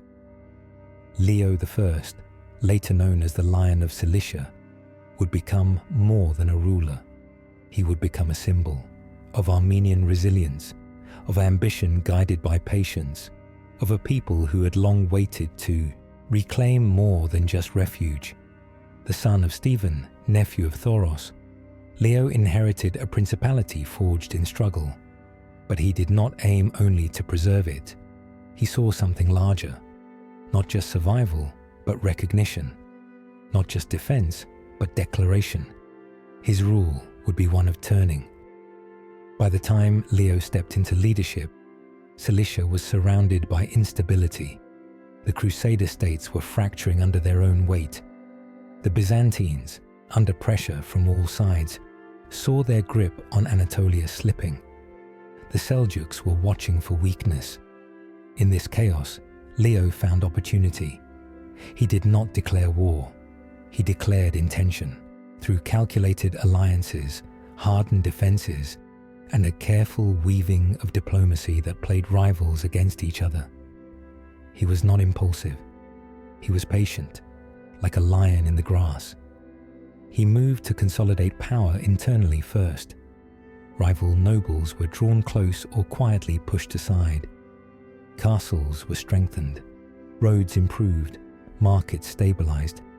His court became a place not just of governance, but of performance, where envoys from Europe, Rome, and the Crusader states were hosted with elegance and subtle messaging.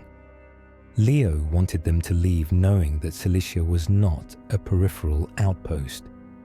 It was a kingdom in all but name, and names, he believed, could be earned. His military campaigns were swift and pointed. He reclaimed strategic towns, reasserted authority over rebellious regions, and secured the passes through which Crusader and Seljuk forces might otherwise pour.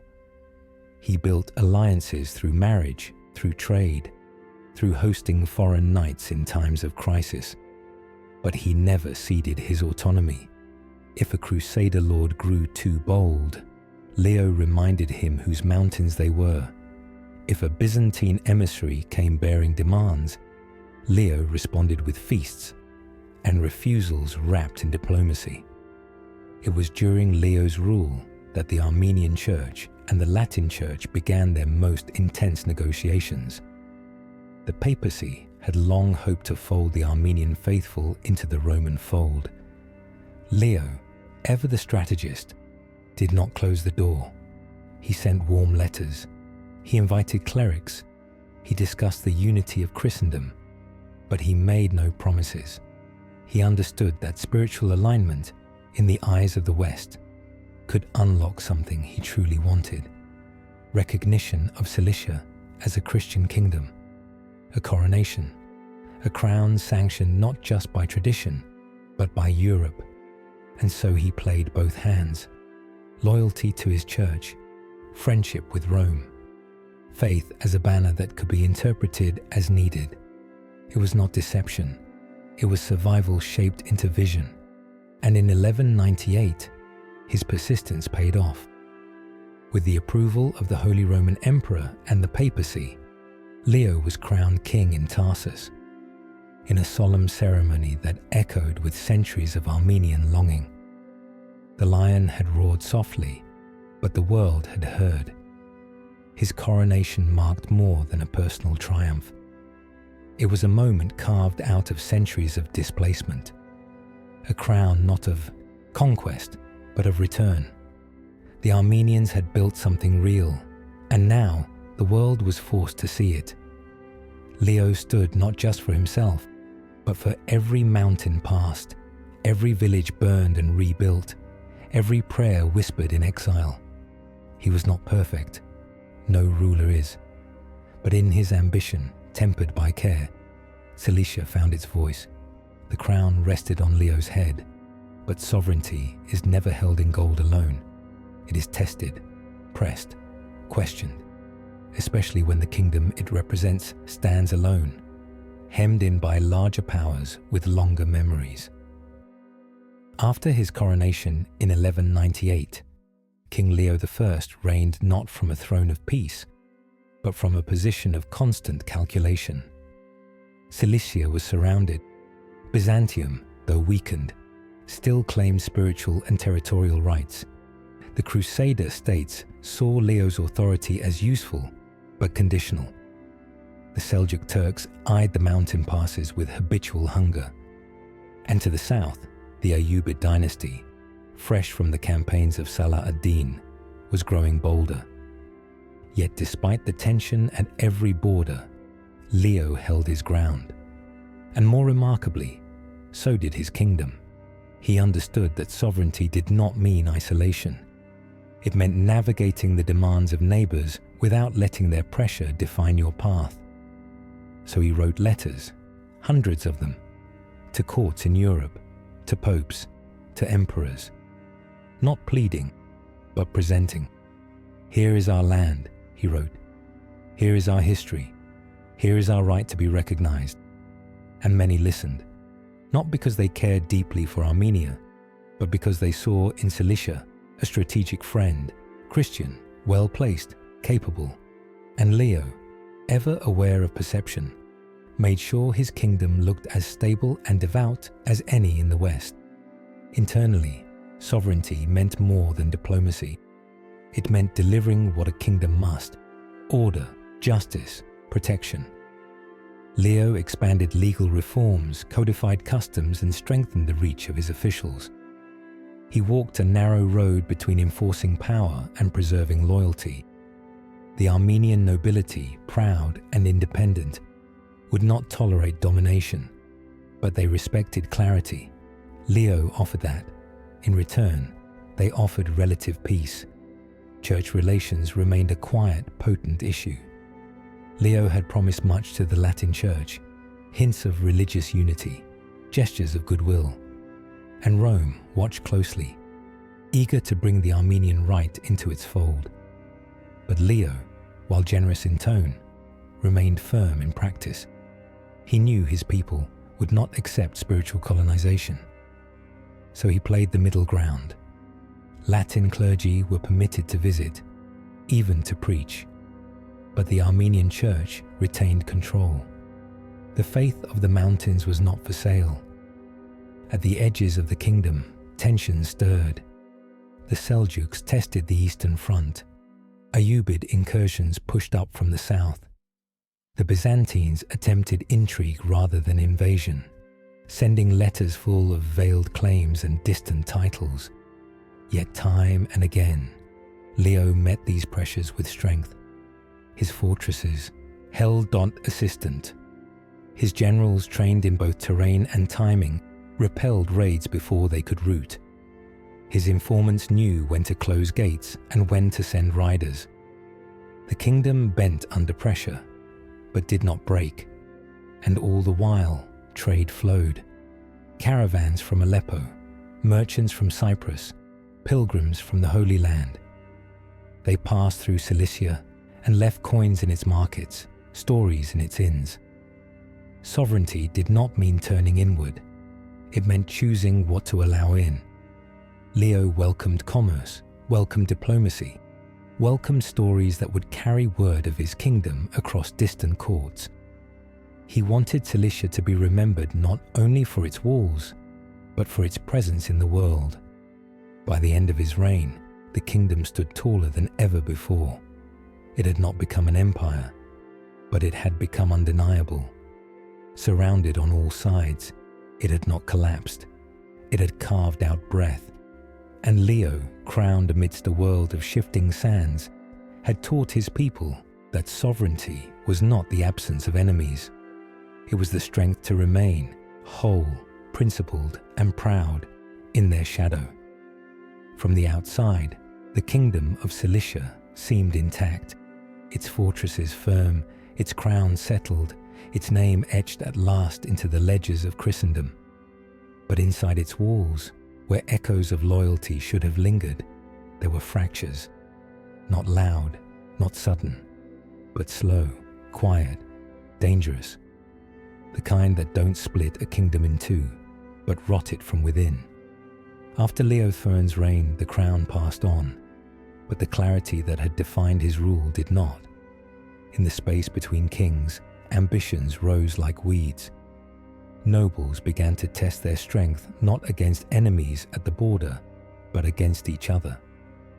The Armenian nobility, proud and long-rooted, had never been a passive class. They were landholders, commanders, arbiters of loyalty. And with the kingdom now fully formed, they felt more vital and more entitled than ever.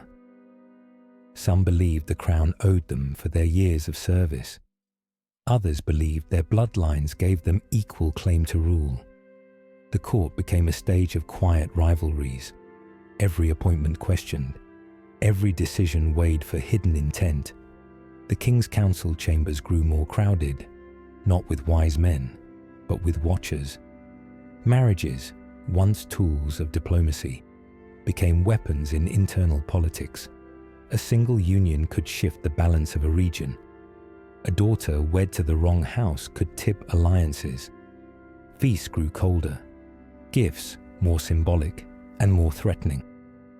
Where once Leo had used his strength to unify, now his successors were forced to mediate. Their rule became less about vision and more about management, keeping powerful lords from turning dispute into defiance. At the heart of the tension was a question left unanswered. What kind of kingdom was Cilicia meant to be? A monarchy in the Western sense, where the king ruled above all, or a coalition of noble families, where the crown was more mediator than master? The Latins, West, had its expectations. The Armenian tradition had its pride. The crusader influence leaned toward central rule. The mountain clans leaned toward autonomy, and caught between these was the throne. Less a seat of command now, and more a fulcrum balancing dissatisfaction. Disputes broke out over territory, over taxes, over the right to appoint clergy. In some cases, over old grudges that had never been buried deep enough. Skirmishes flared. Fortresses closed their gates to royal messengers. Rumors of betrayal moved faster than horses. And yet, there was no civil war. Not yet. Just the tension of a kingdom whose surface was calm, but whose foundation had begun to creak. Religion, too, began to shift beneath the strain. Some nobles favored closer ties to Rome, seeing benefits in trade and favor. Others clung fiercely to the independence of the Armenian Church, suspicious of Latin motives and papal whispers. These were not arguments of doctrine alone. They were arguments about power, who held it, who claimed to speak for God, and who could bend faith into strategy. The people felt it in subtle ways. Taxes adjusted, unpredictably. Troops shifted from border defense to internal watchfulness. Justice, once local and clear, now carried the weight of distant politics. And in the villages that once looked to the crown for protection, uncertainty took root. Not rebellion, not fear, just a hesitation. A question that no soldier could answer. Would the kingdom endure not only invasion, but itself? The walls still stood, the crown still gleamed, the market still bustled. But the war now came not from beyond the mountains. It came from rooms lit by candlelight, from councils whispered behind closed doors, from alliances written in ink that could vanish with the morning. The danger was no longer at the gates. It had come inside, and no fortress was high enough to keep it out. Betrayal rarely begins with raised voices. It begins in silence, in glances held too long, in greetings that cool by degrees, in letters never sent. Within the royal bloodlines of Cilicia, this silence grew louder after Leo's death. Succession had never been simple in a land where the crown was still learning the weight of permanence. Leo left behind a daughter, Isabel, whose right to rule was written in law but contested in spirit. Many among the nobility could not accept a woman as sovereign, not in war, not in diplomacy, not in the presence of eager men with closer swords and louder claims. What followed was not just a dispute over rule, but a slow unraveling of trust within the family that had once united the Armenian cause. Uncles turned cold, cousins turned calculating, and Isabel, barely more than a child, found herself a symbol of Leo's legacy, of continuity, of legitimacy, but not yet a leader. The men around her circled like hawks, claiming to protect while drawing closer to the crown.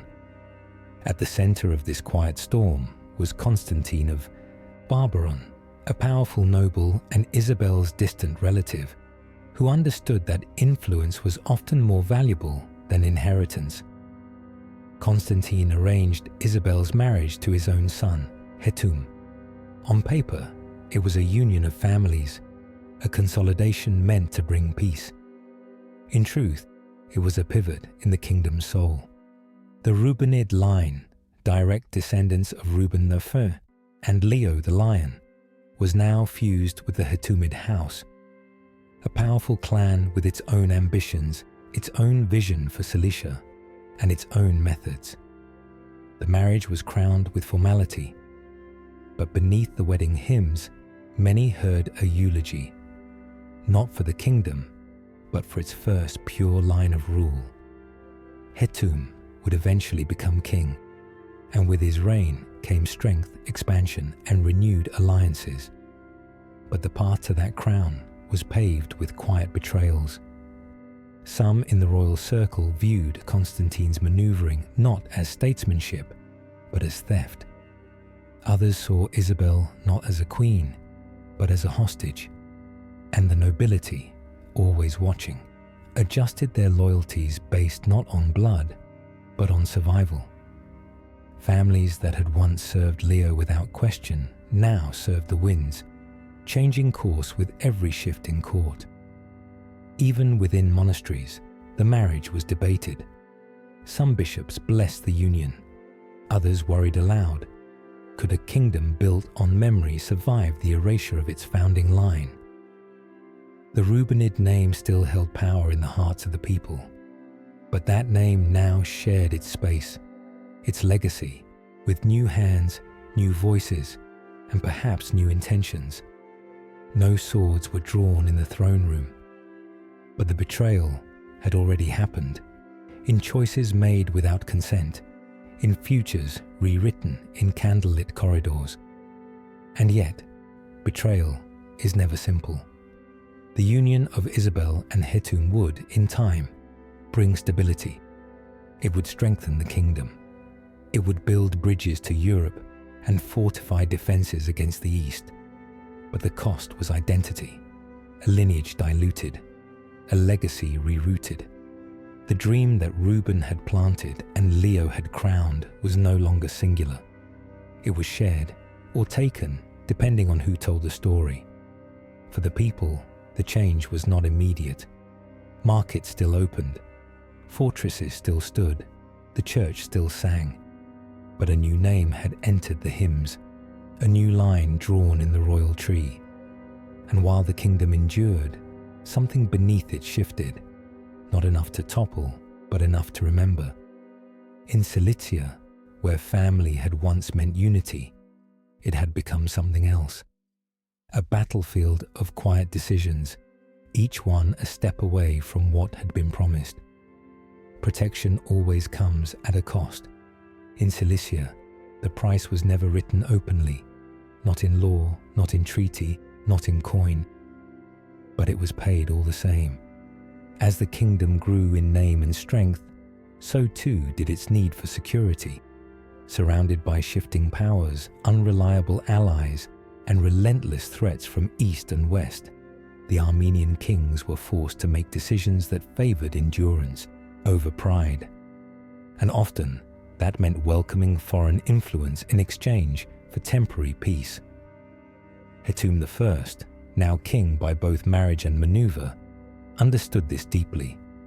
His reign was marked not just by rule, but by alignment. He saw that survival would not come from isolation. It would come from choosing the right powers at the right time, and from making sacrifices quietly to maintain the illusion of sovereignty. The greatest of these choices came with the Mongols.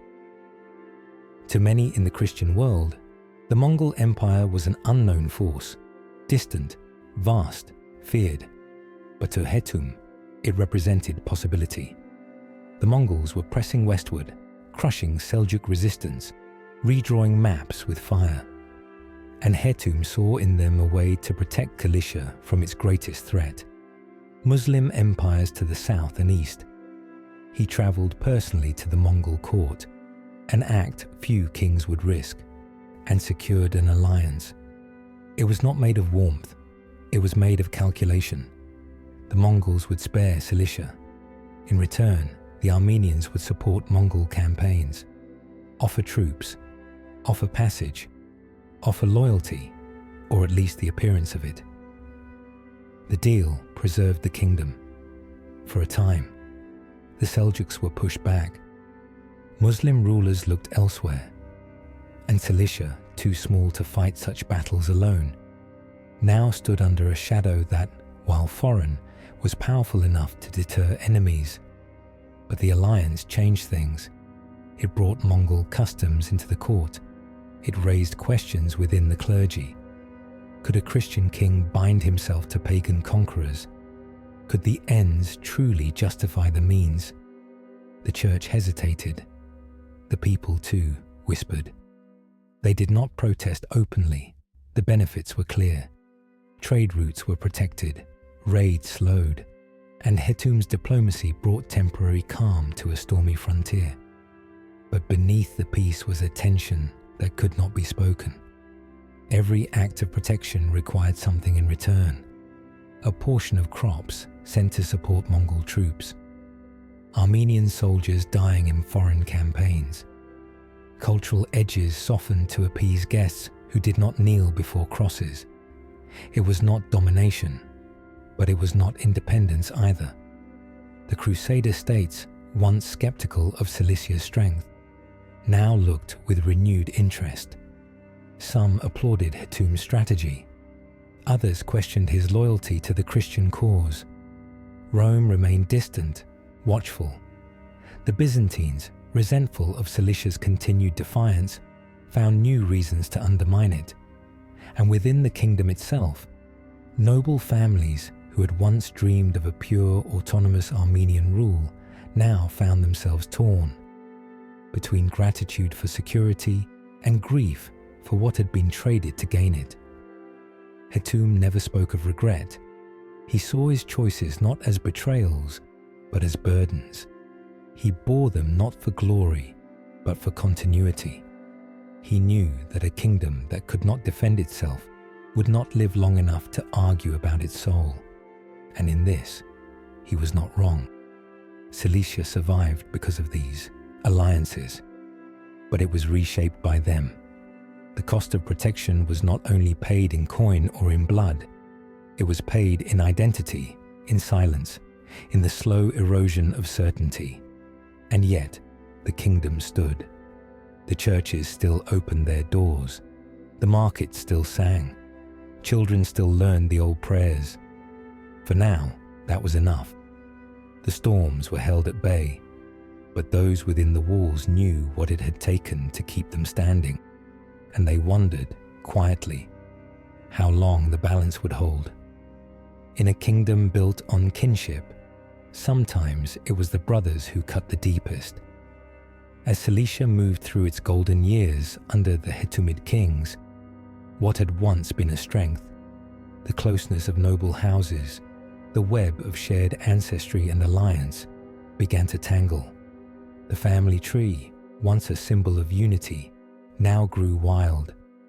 Branches overlapped, roots twisted beneath the soil, and the more power the crown gathered, the more its own bloodlines tested the bark. Brothers argued not only over land, but over loyalty. Cousins drew lines in the dust, not for foreign enemies, but for each other. Kings could no longer assume trust by birth. The court filled with suspicion masked as formality, a toast given with a hand on the sword hilt, a smile shared between men who once fought beside each other, and now hired spies behind locked doors. The nobility had tasted influence, and they wanted more. The crown, once above such tensions, now sat in the middle of them, pulled toward different houses like fabric stretched too thin. One lord claimed ancient rights, another whispered of favors owed. The king, no matter how wise, was never just a ruler anymore. He was a mediator, a negotiator, a gambler betting on peace with pieces of his own lineage. And then there were the bishops. The Armenian church had long stood as the soul of the people, proud, unbowed, shaped in exile and silence. But even within its sacred walls, cracks began to form. Some clergy favored tighter alignment with Rome, hoping for Western support and papal favor. Others remained fiercely traditional, guarding the rites and chants that had defined their people for centuries. The church became not just a place of worship, but a court of politics. Bishops aligned with nobles. Abbots took sides in royal disputes. Monasteries, once hidden in the hills, now echoed with arguments about faith, authority, and the fear of erasure. These tensions reached the people slowly, like water finding the seams in stone. In some towns, priests were replaced by strangers in different robes. In others, lords imposed taxes for the good of the kingdom, while quietly building private militias. Whispers of plots moved through marketplaces like wind. A merchant might be asked which brother he paid tithe to. A farmer might be called to serve in a dispute he didn't understand.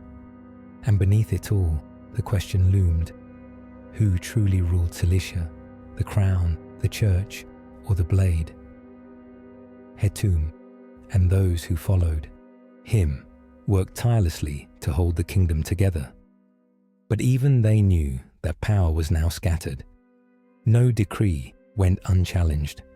No appointment passed without debate. Councils grew longer. Messages traveled in code. And when the royal family sat to dine, there were always empty chairs that once held trusted kin, now exiled, imprisoned, or vanished altogether. The crown still shone, but it sat heavier than ever.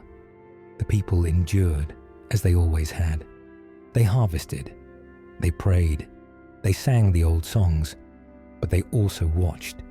They had seen kingdoms fall from without, to Byzantines, to Turks, to storms of history beyond their making.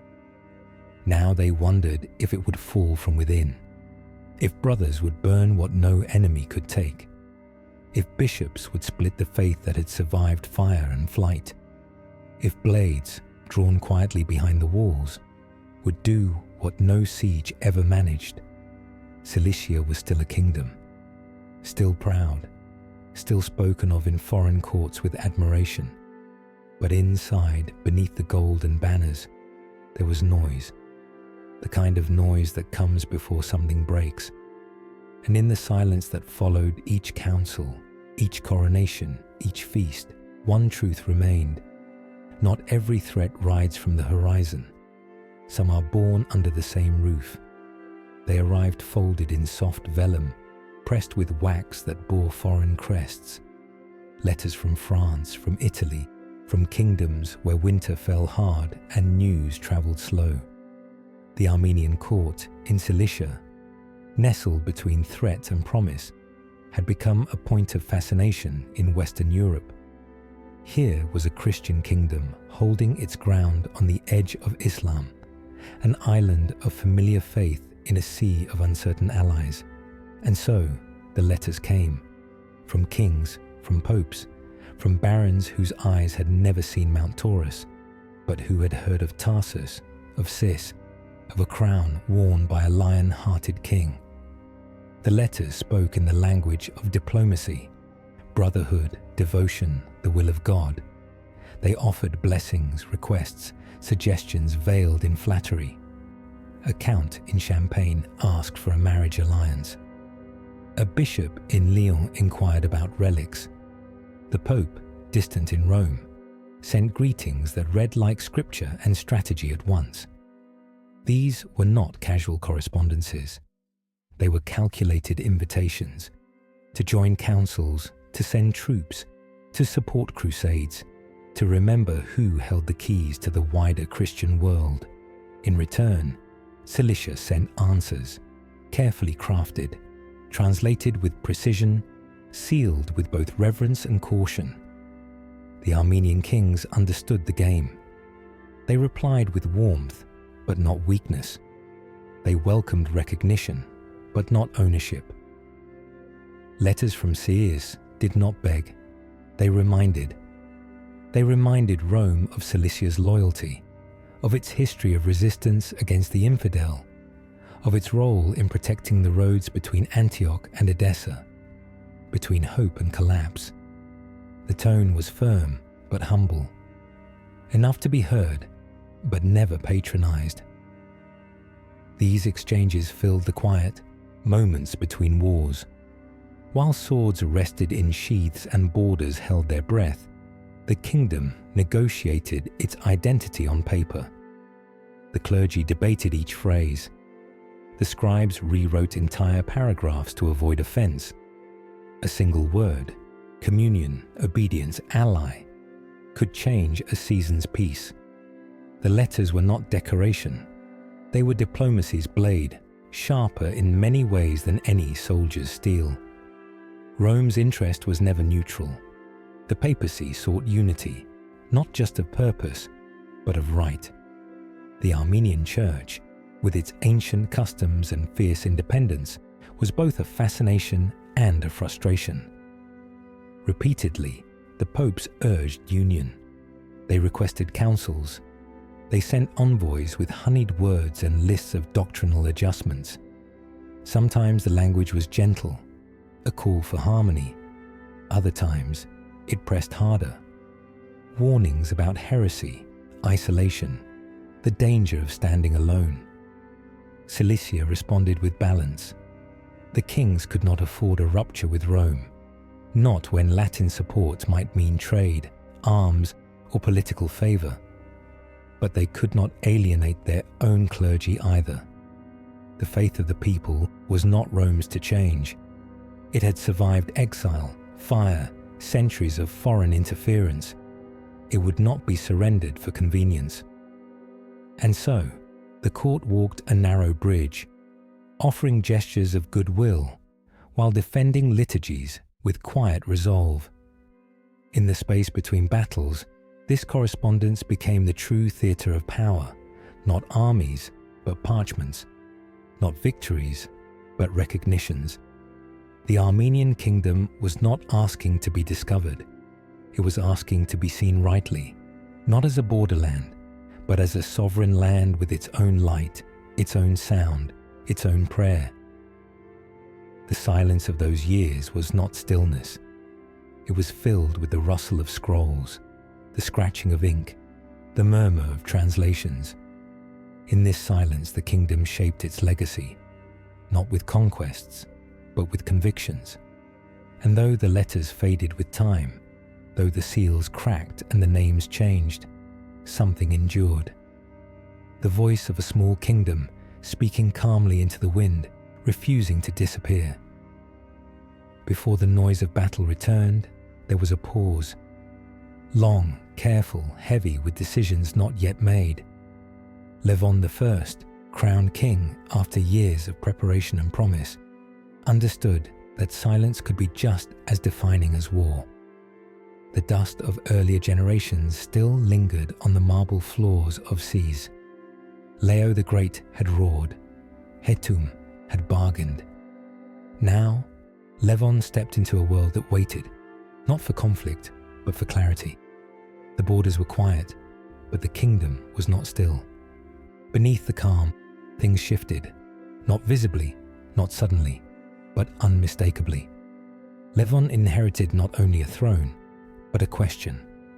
What kind of king would he be in a world no longer racing toward expansion, but turning inward? The crusading tide had ebbed. The Mongols had receded. the great empires of East and West watched from a distance, less eager to command, more interested in observing. In that space, Levon chose patience. His reign was not marked by swords in the field, but by breath, the kind taken after a storm, when the ground is soft again and uncertain. He turned his focus inward.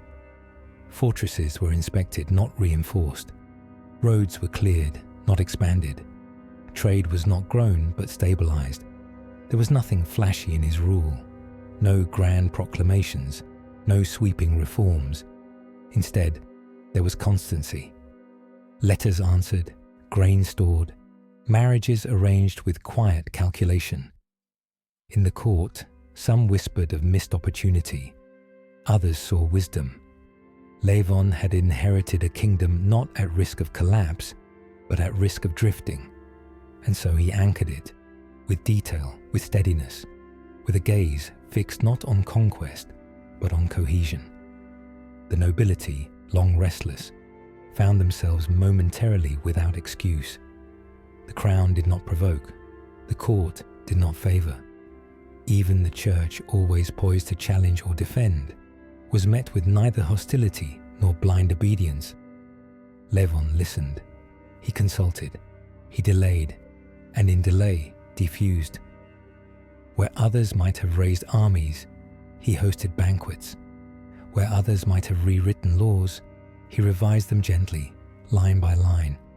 To the people, this long pause was a kind of gift. Harvest went uninterrupted. Roads remained open. There were no sudden levies, no urgent calls to arms. Life could be planned, a rare thing in a kingdom built under siege. Children who had once been trained to carry water to soldiers now learned letters. Blacksmiths, no longer consumed by weapons, turned to finer crafts. There was space, however brief, for culture to take root again. But peace is never without cost. The kingdom's neighbors did not forget it. The Mamluks to the south, increasingly bold, watched and waited. The Byzantines, weakened but not idle, sent quiet messages to lords discontent with the crown's restraint. Even the Latin states, now reduced and fraying, looked to Cilicia not as a partner, but as a reminder of what they had lost. Levon saw these movements, but did not react. He believed that strength did not always look like preparation for war. Sometimes it was the refusal to be drawn into one. And still, there was unease. Among younger nobles eager for advancement, among generals with no campaign to lead, among monks who interpreted silence as spiritual drift. Levon heard their doubts, but did not answer them with fear. He answered them with continuity. The palace opened its doors. Laws were enforced with quiet consistency. No one rose too quickly. No one fell too far. In that balance, the kingdom breathed. When Levon died, there were no tales of great victories, no lands added, no cities renamed. But there was something else. A rare, enduring quiet. A stretch of years where the kingdom was not defined by who attacked it or who it resisted, but by who it remained. In the history of war, that silence might seem like absence, but in this memory of the people, it was shelter. And shelter, too, is worth remembering. In the absence of war, the kingdom turned to softer tools.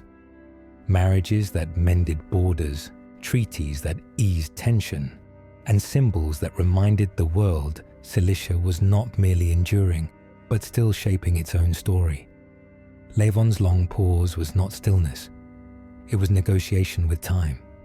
Where swords had once spoken, now silk and ink took their place. The crown, once blood-won and battle-worn, began to gleam with ceremonial weight. It was no longer just a badge of survival. It was an emblem of belonging to the world of kingdoms, to the dance of diplomacy, to the idea that this land, Armenian in heart and shape, had permanence. Marriages were the quiet scaffolding of power. daughters of Cilicia's noble houses were wed to knights of Cyprus, to minor French lords, to crusader families with more name than land. Sons of the royal court took foreign brides, each match a quiet bond stitched between languages and expectations. These unions were not romantic, but strategic. Each a door opened, a letter sent before its ink dried. They served as pledges, not only between individuals, but between distant courts who might one day ask for aid or offer it. Some of these matches bore warmth, others bore tension, a few resentment, but all were remembered. In ledgers, in land rights, in feasts held beneath uncertain skies. At these weddings, crowns were not passed down, but mirrored. Foreign guests, unfamiliar with the cadence of Armenian ritual, watched as ancient rites mixed with Latin customs, incense drifting beside foreign flags. It was a strange harmony, but it held, because it had to. Treaties followed the marriages, or sometimes came first.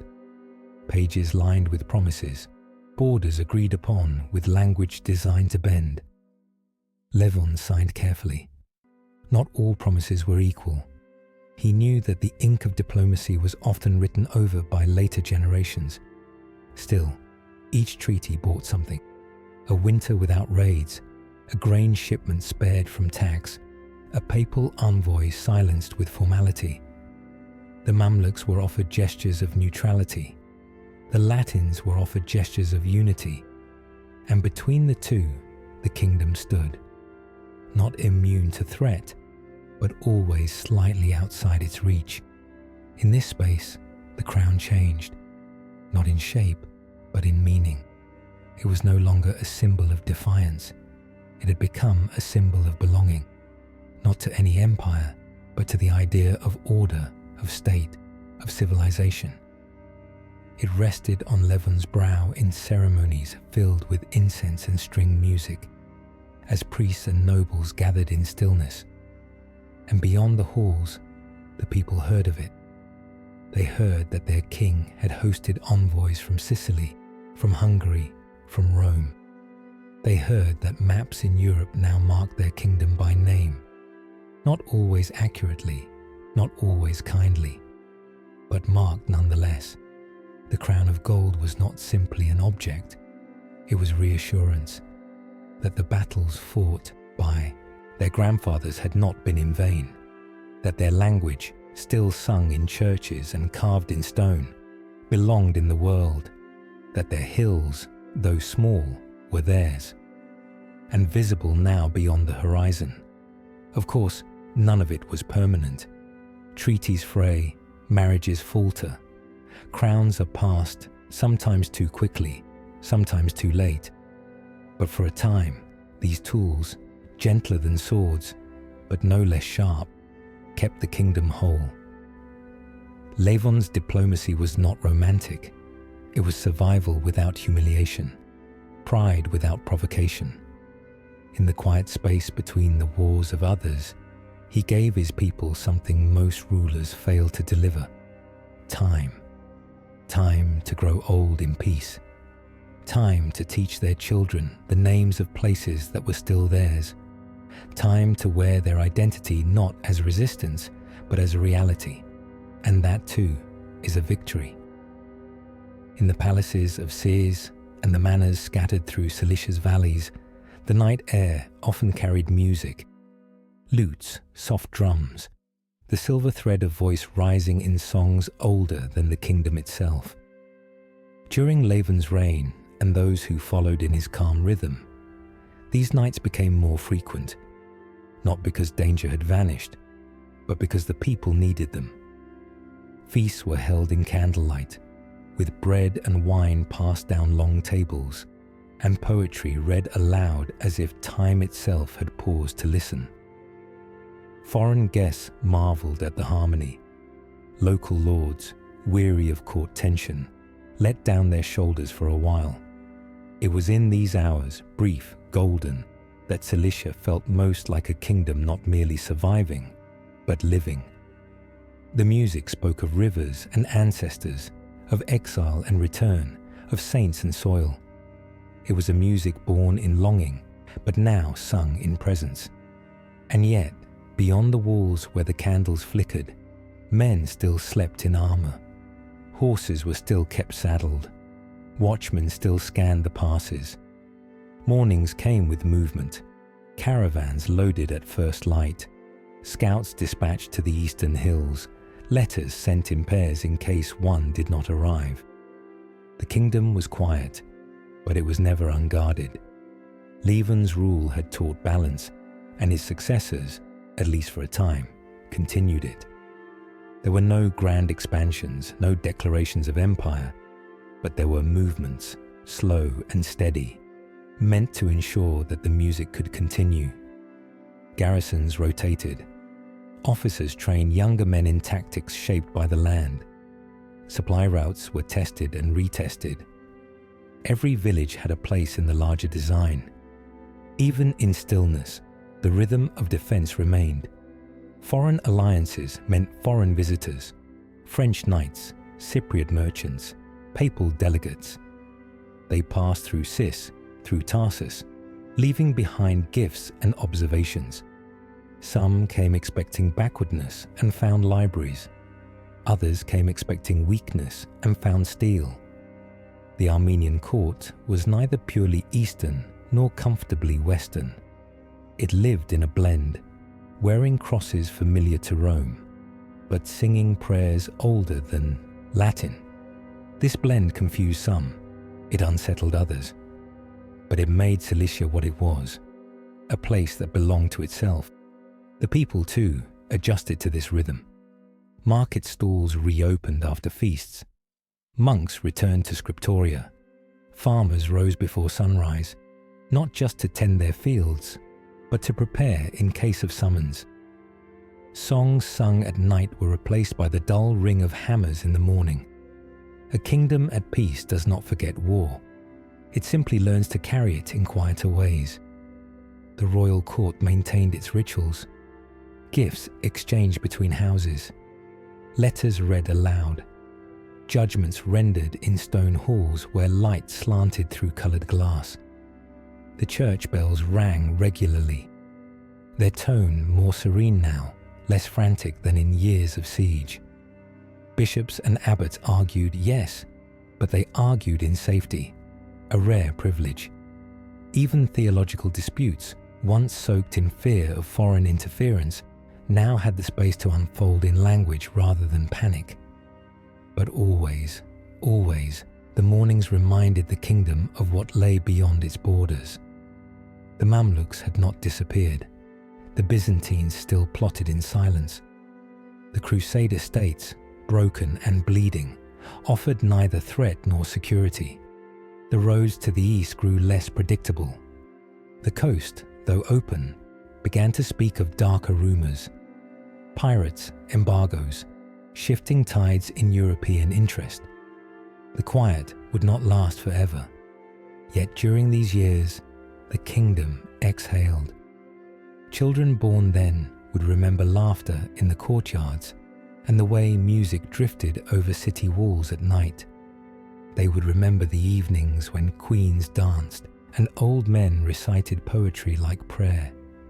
And they would remember the mornings too, when guards tightened their belts and banners were checked for weather, and the kingdom, gently and without panic, prepared for whatever might come.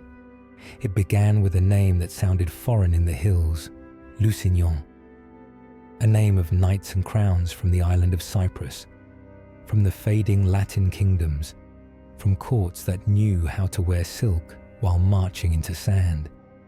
The Lusignans had ruled elsewhere. Now they came to Cilicia not with armies, but with bloodlines and ambition. The Armenian crown, once worn by descendants of Reuben and Hetum, now sat within reach of a family born of French crusaders and Mediterranean winds.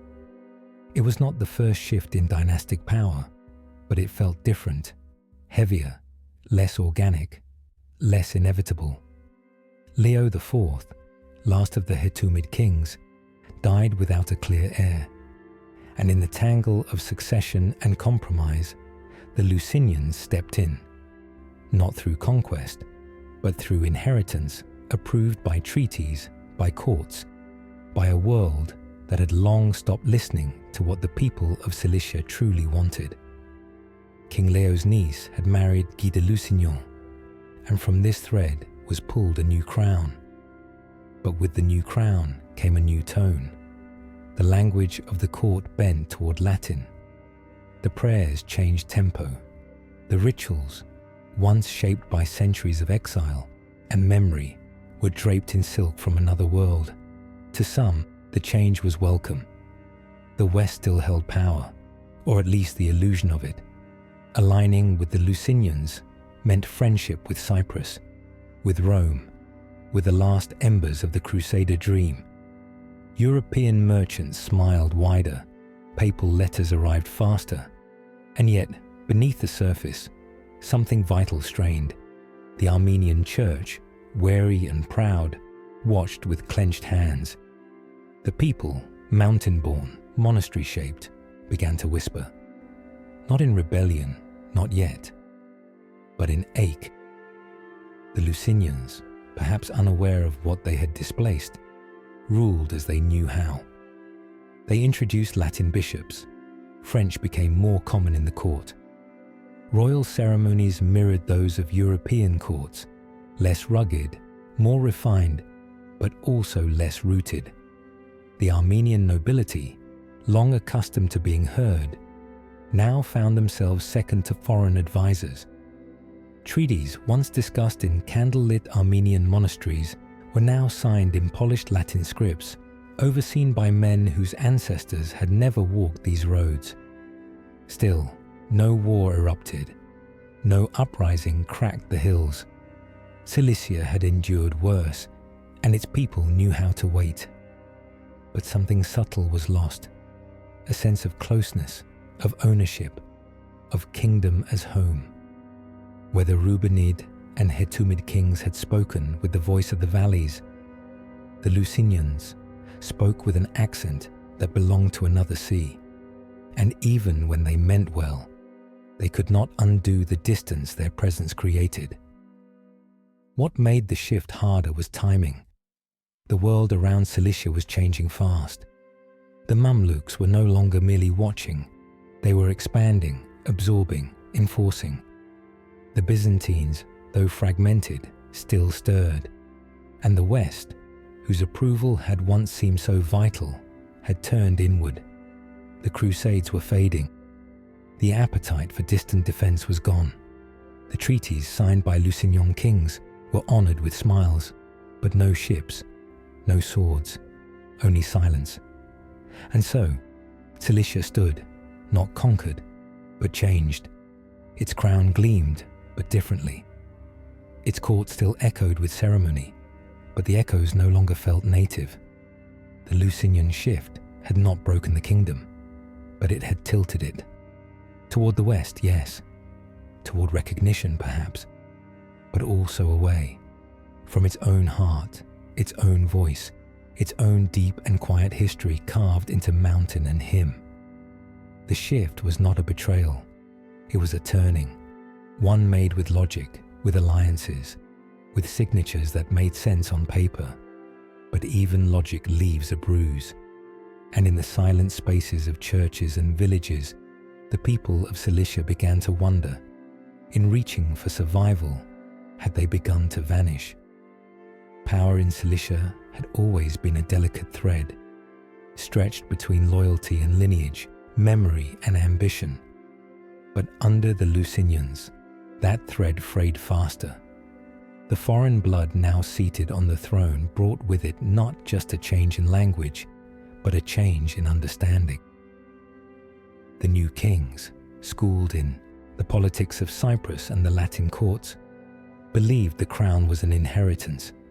The Armenian nobles, whose ancestors had built this kingdom stone by stone, believed it was a covenant, earned, not taken. That difference did not erupt overnight. It crept, and in its shadow, treason began to form. Not with banners and battles, but with dinners, with favors, with slow betrayals whispered in the dark.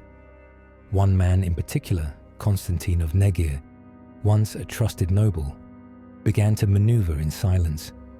He had the lineage, the wealth, and the old local loyalty. What he lacked was the crown and the patience to wait for it.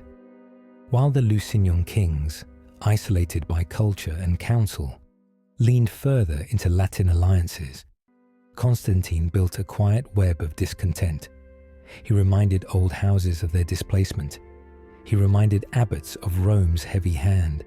He offered promises not of revolution, but of return. Return to an Armenian crown, to an Armenian king. When King Constantine II of Lusignan ascended the throne, his hold on power was already thin. He had inherited more than a kingdom. He had inherited disappointment. Cilicia was shrinking. The Mamluks were drawing nearer. The West had offered many blessings, but few reinforcements. The people were weary. The nobles were restless. And into that atmosphere, the idea of a different king, a local, a known name, someone whose tongue matched the valley winds, began to take hold. The treason, when it came, did not wear the face of rebellion. It wore the face of necessity, a palace guard who looked the other way, a bishop who withheld support, a letter delayed just long enough for a convoy to be exposed. Constantine of Negir moved carefully, shedding allegiance one thread at a time, until the structure of loyalty gave way beneath the Lusignan king. It was not a coup by force. It was a collapse by absence. The fall was quiet, almost graceful. King Constantine II was deposed, exiled rather than executed. Some called it mercy. Others called it strategy. Either way, the Lusignan line was severed, not with a sword, but with silence. And Constantine of Negir was crowned as Constantine III. His coronation was ornate, thick with incense and old ritual, as if to remind the kingdom that the past had returned, that the foreign phase was over, that the bloodline now matched the soil again. But nothing returned entirely. The old order could not be reborn just by changing names. The damage had been done. The kingdom had tasted division. The clergy remained split. The nobles still nursed suspicion. And the outside world, the Mamluks especially, watched closely, knowing that any sign of internal weakness made the kingdom ripe for pressure. Constantine III ruled, but his throne stood on shifting sand. He had won the crown through promises, not reform, and promises, once fulfilled, tend to fade. To the people, it felt like a restoration, for a time. The language of the court shifted back. The churches relaxed. The old hymns were sung more confidently, but the ache remained, the sense that something in the structure of Cilicia had changed permanently, that thrones, once sacred, could now be claimed through quiet betrayal, that loyalty, once the root of survival, could be pried loose with the right words in the right room. The kingdom continued. The banners still flew, but behind each smile at court, behind each vow at altar or table, lived a new understanding. That power now belonged not to lineage or love of land, but to the one who moved fastest when trust began to waver. It lingered like unfinished prayer, the memory of Antioch. Once a city of brilliance, of marble and blood, a beacon of the Crusades and a seat of patriarchs. Its fall, slow and inevitable, cast a long shadow over Cilicia. Not because the two shared walls or rulers, but because they shared fate. Antioch had stood as a promise of Christian endurance in the East, of alliances that might hold, of strength forged from faith and stone. But when it crumbled under Mamluk siege, and when its churches fell silent under foreign banners, the Armenians knew the lesson before the world did. Great cities could fall, even those that had once commanded armies and papal blessing, even those that seemed too old, too important to vanish. To Cilicia, Antioch was never just a neighbor. It was a mirror, held just far enough away to distort, showing what might be if the thread of vigilance snapped. Armenian kings had dined in Antioch. Bishops had debated there. Trade had flowed from its ports to Cis. The fates of the two were never fully entwined, but they were never entirely separate. And so, when Antioch fell, the echo reached the halls of Cilicia, like a breath caught in the throat. The court did not say it aloud, but the message was clear. If Antioch could fall, so could Cis. If its defenders could be betrayed by distance, so could they. The West had sent no army to save the city. Letters had come, but no legions. Morning had arrived, but too late. The Lusinian kings, who still clung to hopes of European favor, read the silence as a verdict. The West would not save them. Not truly. Not when the moment came. For the Armenian people, Antioch's collapse was not political. It was spiritual. A place where saints had walked, where generations had lit candles, now stood hollow. Refugees came, thin and dust-covered, telling stories of churches turned to stables, of manuscripts burned, of bells melted down into weapons. Monasteries in Cilicia opened their gates to fleeing monks. Bishops sought new homes, and with them came the weight of grief, not just for Antioch, but for what its death meant to the living. Whispers moved through the mountains. Would the same fate reach them? Would their cathedrals be emptied? Would their names vanish from maps, their prayers go untranslated, their crosses torn down like those of Antioch? And perhaps worse, would anyone come for them? The ghost of Antioch did not wear chains or clank through corridors. It wore silence, a silence the kingdom had grown too familiar with. The kings who followed the Lusignan line, desperate to slow the tide, turned again to diplomacy. Letters to Rome, appeals to France, offers of allegiance in exchange for aid. Some minor assistance came, ships, silver, words. But the great flood of support never followed. The West, tired of crusades, tangled in its own wars, had begun to forget the East. And in the space of that forgetting, kingdoms like Cilicia began to feel transparent, seen but not held. Antioch became a story told around fires, a warning carved into memory. Children heard of it not as a place, but as a moment. The moment the idea of Christian permanence in the East began to erode. And as the kingdom of Cilicia carried on, its bells still ringing, its banners still raised, it carried that memory with it. Like a wound stitched but never healed, they did not surrender, they did not despair, but they understood now that survival was lonelier than they had hoped, that when the time came, they might stand alone, as Antioch had. And in that truth, they tightened their watch, sharpened their faith, and waited, not for salvation, but for the next sound of boots beyond the hill. They had been built to last, thick walls of pale stone carved from the mountains they stood upon, watchtowers that pierced the sky, gates reinforced with iron, bolted not just against siege engines, but against time. These were the castles of Cilicia, monuments to hope, to sovereignty, to the fierce belief that the kingdom could hold its own against whatever came. For generations, they had stood as proof that the Armenians had not only survived, but built, that they had claimed this land not just in blood, but in structure. Yet in the years after Antioch fell and alliances frayed, even stone began to tremble.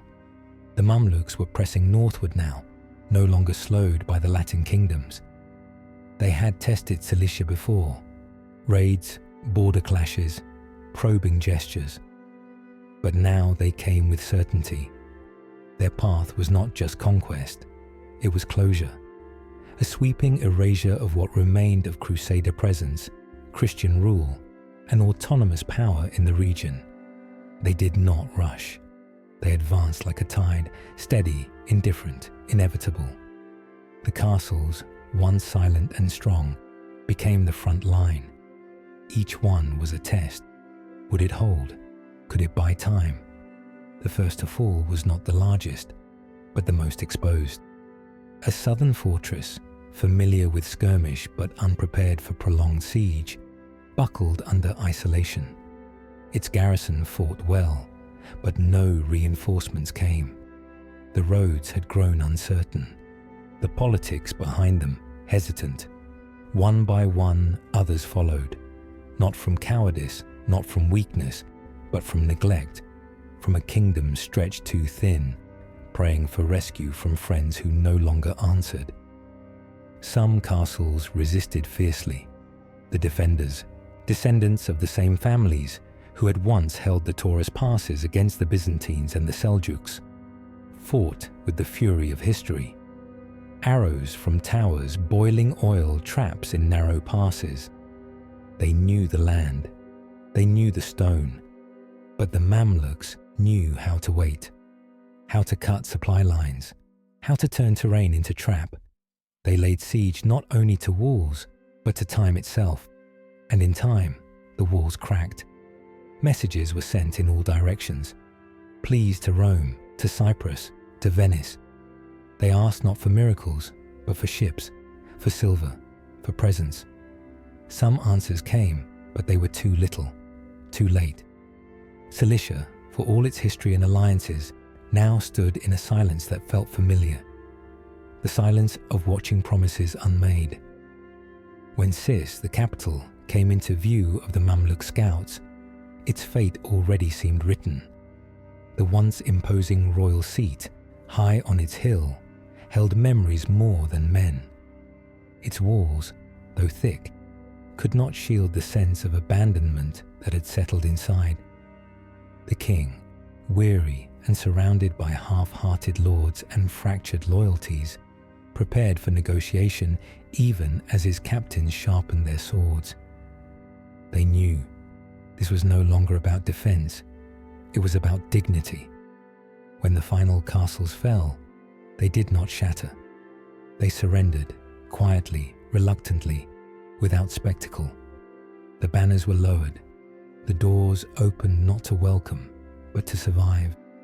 And the people, the few who remained within those walls, looked to the sky not in triumph or despair, but in mourning.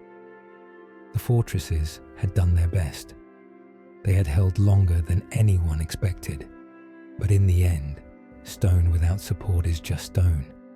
It cannot hold what the world no longer protects. The castles still stand in places, crumbling, overtaken by ivy, their towers broken like forgotten vows. Travelers find them and walk their halls. They marvel at their height, their design. But what they cannot see is what those walls once believed, that they were enough, that with watchful eyes and faith they could hold. They did, for a while. But in the turning of power and the breaking of promises, even stone remembers how to fall. It did not come as a roar, but as a slow, creeping tide, deliberate, measured, and without mercy. The Mamluk threat had always been present in the background of Cilicia's history, but now it moved steadily toward the foreground. No longer content with raids or displays of strength, the Mamluk sultans of Egypt saw the Armenian Kingdom not as an irritant or a frontier, but as unfinished business, a Christian holdout in a region they believed should no longer accommodate Christian rule. The Latin kingdoms had fallen. Antioch was dust. Tripoli was memory. Cilicia, proud and isolated, stood next in line. The Mamluks were not careless invaders. They studied. They prepared. They understood terrain, politics, and momentum. They knew Cilicia had suffered under the weight of foreign dynasties and fractured loyalties. They knew the West had turned inward, and that Rome's blessings now meant little more than ink on ignored parchment. So they moved without hurry, confident not just in their strength, but in the silence that surrounded their path. There would be no large-scale crusade to stop them. No alliance of knights and kings riding east. Only scattered letters. Only memory. At first, it was border towns. The outermost villages, familiar with the sight of smoke, watched their skies with greater urgency. Garrisons were tested, not overwhelmed. Supply lines were disrupted. Watchtowers fell without word reaching the capital. It was not yet an invasion, but a rehearsal. The Mamluks were listening, measuring how quickly the kingdom responded, how tightly it held. And in too many places they found their answers. The Armenian crown, strained by internal dispute and dwindling resources, struggled to answer. One king died, another rose. Lords hesitated, calculating which roads to defend, which to abandon. Diplomacy was attempted. Envoys sent to Cairo, bearing gifts, letters, confessions of peace. The Mamluks received them politely, then pressed forward. They took cities not in firestorms, but in patterns. A town surrounded. Its defenders offered negotiation. The gates opened with terms agreed upon, but the terms, once accepted, were quickly rewritten. Churches were spared in word, then seized in practice. Crosses removed quietly, priests escorted away. The conquest was both practical and symbolic. The Mamluks understood that this was more than land. It was about presence, faith, visibility, and they meant to make Christian rule invisible. For the people of Cilicia, the fear was no longer abstract. It was near. Refugees from the south fled northward, bringing stories of distant thunder, of silent cities. They carried not just belongings, but warnings. The markets of Cis whispered constantly. Were the Mamluks coming next? Would the capital hold? Was the West watching? The answers, if spoken, were soft. No, maybe, and not anymore. Still, the kingdom did not collapse all at once. It resisted. Some towns fought until the very last wall. Monasteries shielded sacred texts behind stone and silence. Local commanders led last stands with outnumbered soldiers and impossible odds. The people, even as they fled or hid, carried their customs. They did not surrender their prayers. They sang them more quietly, but they sang them still. And through it all, the Mamluks kept moving, with confidence, with memory. They had defeated greater foes. They had unseated sultans and shattered fortresses across empires. What was one small kingdom now left alone by its once allies? But in their slow and certain approach, they revealed something about power, that it does not always destroy with speed. Sometimes it erodes, patiently, with silence as its blade. And the Armenians, standing in the shallows of history's retreating tide, understood that what was coming could not be turned back, only witnessed, only remembered. They sat in shaded tents. Drapes swayed in the desert wind. Translators leaned forward. Emissaries wore robes stitched with uneasy calm. Between the kingdom of Cilicia and the Mamluk sultans, there were truces, dozens of them, spoken in soft tones over dates and silver cups. They were sealed with symbols, with prayer, with oaths in languages no longer trusted. On the parchment, they promised peace. In the air, they meant delay. On both sides, they were understood not as promises, but as pauses. The Armenian kings, weary from loss and betrayal, signed out of survival. They no longer believed the West would send help. Their letters to Rome had become quieter, less frequent. Their pleas to France and Cyprus now ended in silence or polite regret, so they turned to diplomacy not with hope, but with resignation. If the Mamluks could be slowed, even briefly, perhaps the kingdom could last a little longer. Perhaps a new ruler in Egypt would change course. Perhaps winter would come early and delay the next march. These truces were not trust. They were breathing space. For the Mamluks, the truces were tools. They offered them generously, often after taking a town or forcing a surrender. It was strategy. Let the kingdom recover just enough to fall again. Let its leaders believe in the value of a signed word while preparing for the next siege. The truces to them were not failures of conquest. They were part of conquest, and they kept the world quiet. As long as treaties were in place, the West could not claim war. No one would ride east while papers spoke of peace. Some of the truces lasted months, a few nearly a year. During these windows, life flickered again. Markets reopened. Church bells rang cautiously. Farmers returned to fields, looking at the sky with tired prayers. But always, the fear remained just beneath the surface. No one forgot the sound of hoofbeats beyond the ridge. No one forgot that the last truce had ended with fire at the gates. Even as trade resumed and candles were lit in chapels, families kept bags packed near the door. Inside court chambers, the tone shifted. Councillors debated not defense, but delay. Could one more treaty buy time for an alliance to form? Could tribute satisfy Cairo's hunger long enough to outlast a sultan's reign? Some nobles argued for resistance, for a final stand that might ignite sympathy in Europe. Others whispered for compliance.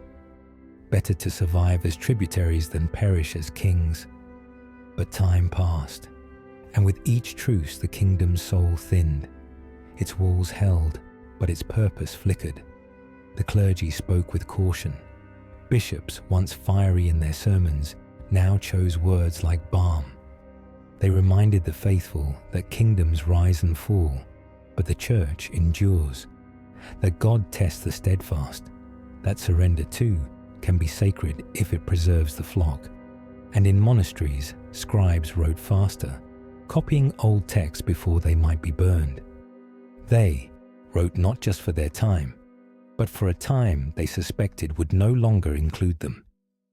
Each time a truce was signed, it felt smaller. The ceremonies became more subdued, the gifts exchanged, more symbolic than substantial. And though peace was declared, no one celebrated. These were not agreements, they were acknowledgements of the tide's direction, of history's lean. The rulers of Cilicia no longer asked if the kingdom would fall, only when. Yet they still met, still spoke, still wrote the words. Because sometimes, to continue living, people pretend to believe in what they know will not save them. And in those tents beneath the sun, between sharp eyes and careful smiles, the illusion of peace stretched just long enough for one more sunrise. The future of a kingdom often rests in the hands of those too young to understand the weight they carry. Sons, born into silk and sword, raised with lullabies sung beside maps. In Cilicia, each royal child was a question the kingdom asked the world. Will we continue? Will someone still carry the crown when this page turns? But in those final generations, the answers came too early and always in the form of silence. The sons died too soon. Some fell in battle, chasing glory not out of desire but out of duty. Their names barely known outside their families, they rode at the head of faltering armies, wearing armor shaped for men who had lived longer. They followed kings who had no choice but to send them, because fewer lords remained and fewer still could be trusted. When those sons fell, it was not in great wars marked on European scrolls. It was on dry hillsides no map preserved, where their blood sank into dust and the horses never returned. Others died in beds, not of wounds but of fevers, of grief, of loneliness too deep for words. The court physicians could not name the cause, only whisper symptoms while mothers wept in stone chambers. Princes who had once laughed in courtyards now faded behind veils. Some barely reached adolescence. One was a boy with bright eyes who had been named after 3 kings. Another had just begun learning the languages of diplomacy.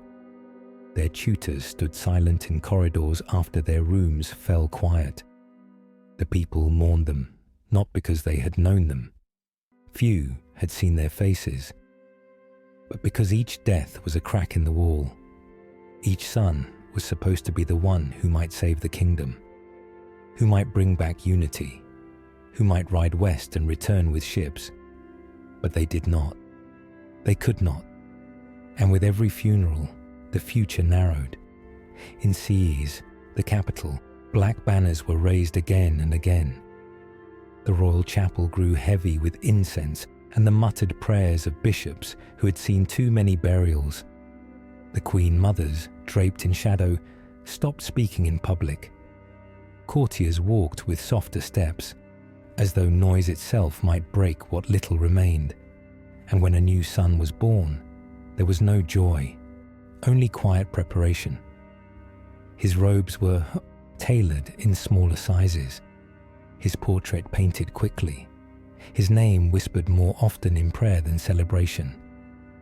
The kingdom began to feel cursed, not in the superstitious way, but in the slow erosion of certainty. No heir lived long enough to grow old. No child was allowed to remain one. And in the shadow of Cairo's armies and Europe's silence, the absence of these sons became louder than war drums. They had not failed their people. They had simply vanished before they could try. When the last of them died, a boy of 15, sick for weeks and mourned before his final breath. The palace bells rang without rhythm. It was not just a death, it was a signal. The line was thinning. The crown had fewer heads to rest on, and the wind that passed through the hallways of Ciez felt sharper than before. A kingdom can survive many things: invasion, betrayal, starvation. But when it loses its future again and again, it begins to forget what it means to hope. Cilicia stood still in those years, not because it had fallen, not yet, but because it was waiting for someone who would never arrive. The mountains had always watched. They were there before the kingdom, before the castles, before the scrolls were written and the bells first rang. Silent and slow, they held the edges of Cilicia like a cradle carved from stone. When the world shifted and armies passed through, the mountains remained, indifferent but not unkind. They offered height when men needed defense and solitude when they needed silence. And now, in the kingdom's final decades, they offered something else. Shelter, not from conquest, but from forgetting. It was to the mountains that the people turned, as towns below emptied and plains grew unsafe. Villages moved higher into the folds of hills where no roads were marked, where goats walked more freely than soldiers. Monks returned to cliffside chapels with walls blackened by candle smoke, where prayers echoed louder than cannon. Families dug deeper into caves, into stone homes passed down through names that would soon vanish. They did not ask for victory. They asked only to endure. The king, old now, rarely left the high palace. His throne room had grown smaller with the years, its courtiers fewer, its banners faded. Outside, the mountain air remained clean and cold. When he stood at the edge of the upper terrace, he could still see the sky stretching beyond the ridgelines. But below, the lands that once bore tribute and song were quiet. His kingdom had become a memory in slow motion. And still, he stayed. because something sacred still lived in the stone.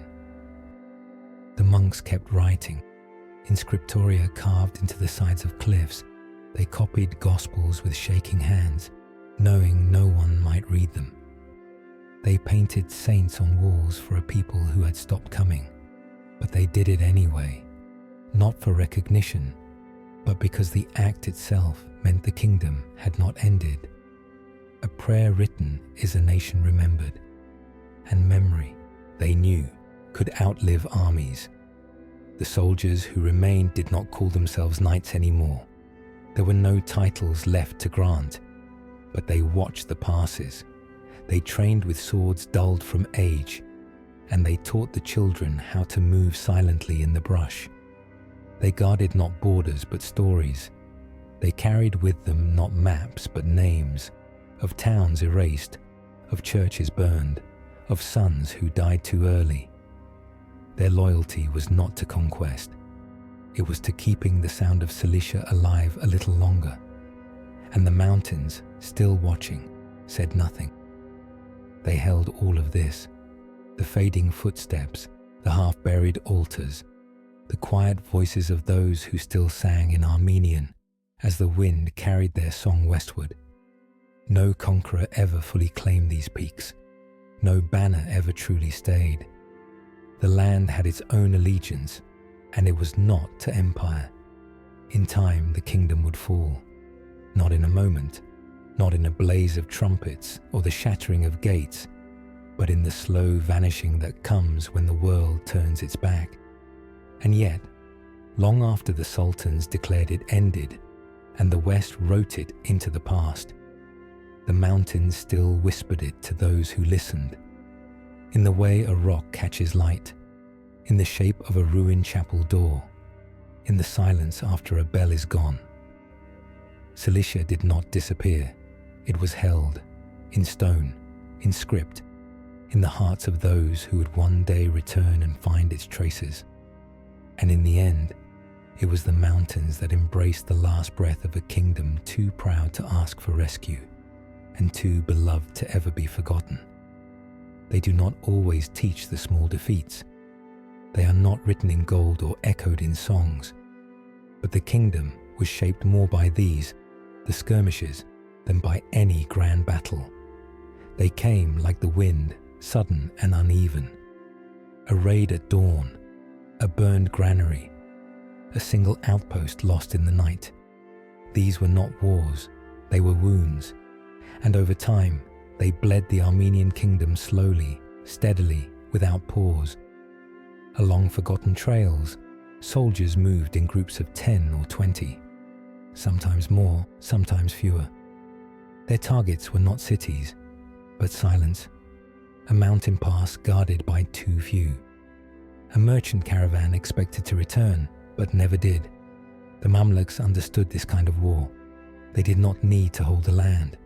They only needed to keep it nervous, and in this they were masters.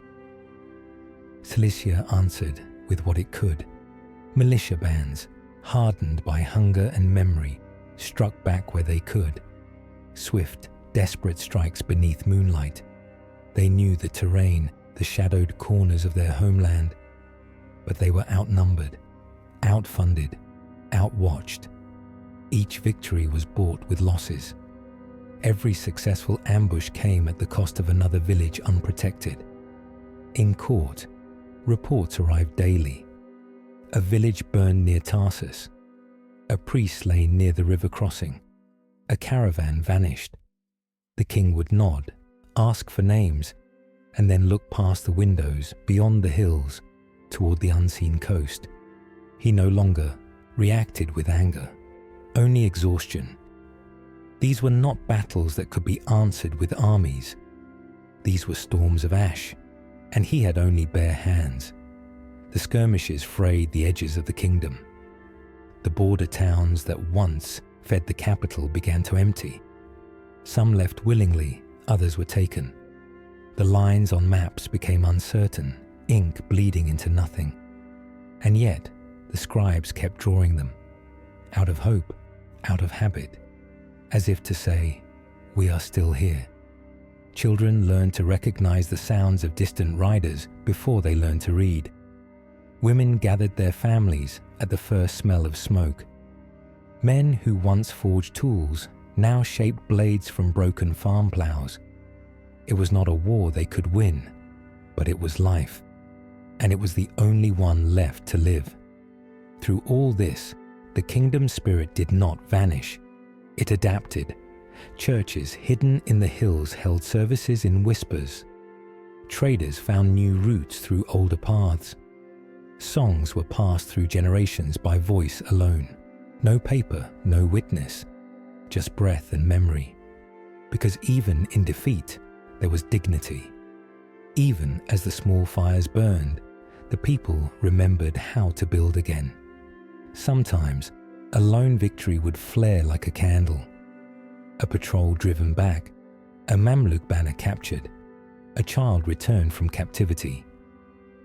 These moments mattered deeply, though they changed little. They reminded the people that resistance was still possible, even if only in gesture. In the end, it was not the great defeats that wore down the kingdom, but the thousand small ones, the little towns forgotten by everyone but their own dead. The outposts surrendered not with a cry, but a closing of doors, the names of places that no longer had voices to say them. Yet there was something enduring in that quiet resistance. It said, "We did not fall at once. We did not forget who we were. And even as we lost piece by piece, we carried the whole within us, in the corners of our homes, in the weight of our silence. Some losses make noise, others simply remain. In Cilicia's final decades, it was not the noise that lingered, but the weight. Not in sudden screams or flames leaping skyward, but in the empty space where something used to be. A missing neighbor, a field untended, a bell that no longer rang. The kingdom did not fall in a blaze. It eroded gently and relentlessly under the pressure of too many small absences, one after another, and then another still. In the villages, the losses began with harvests. A field destroyed in a raid was more than a season's grain. It meant no bread through winter. It meant children growing quieter at dusk. It meant families packing what little they had and walking west, hoping the capital still had room. Some never arrived. Some turned back. Others simply disappeared, their names carried in prayer, then left behind. The merchants stopped coming, slowly at first. A missing shipment blamed on storms. A route too dangerous to repeat. Then whole markets emptied. Spices gone. Fabrics faded. Coins from Venice no longer changed hands.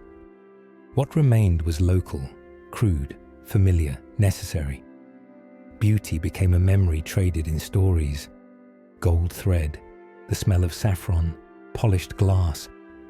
Things once taken for granted now belonged to an earlier time. A time still remembered, but no longer returned.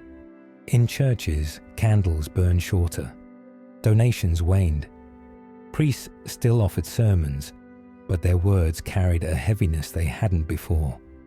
Not from doubt, they still believed, but from sorrow, from the long stretch of mourning without interruption.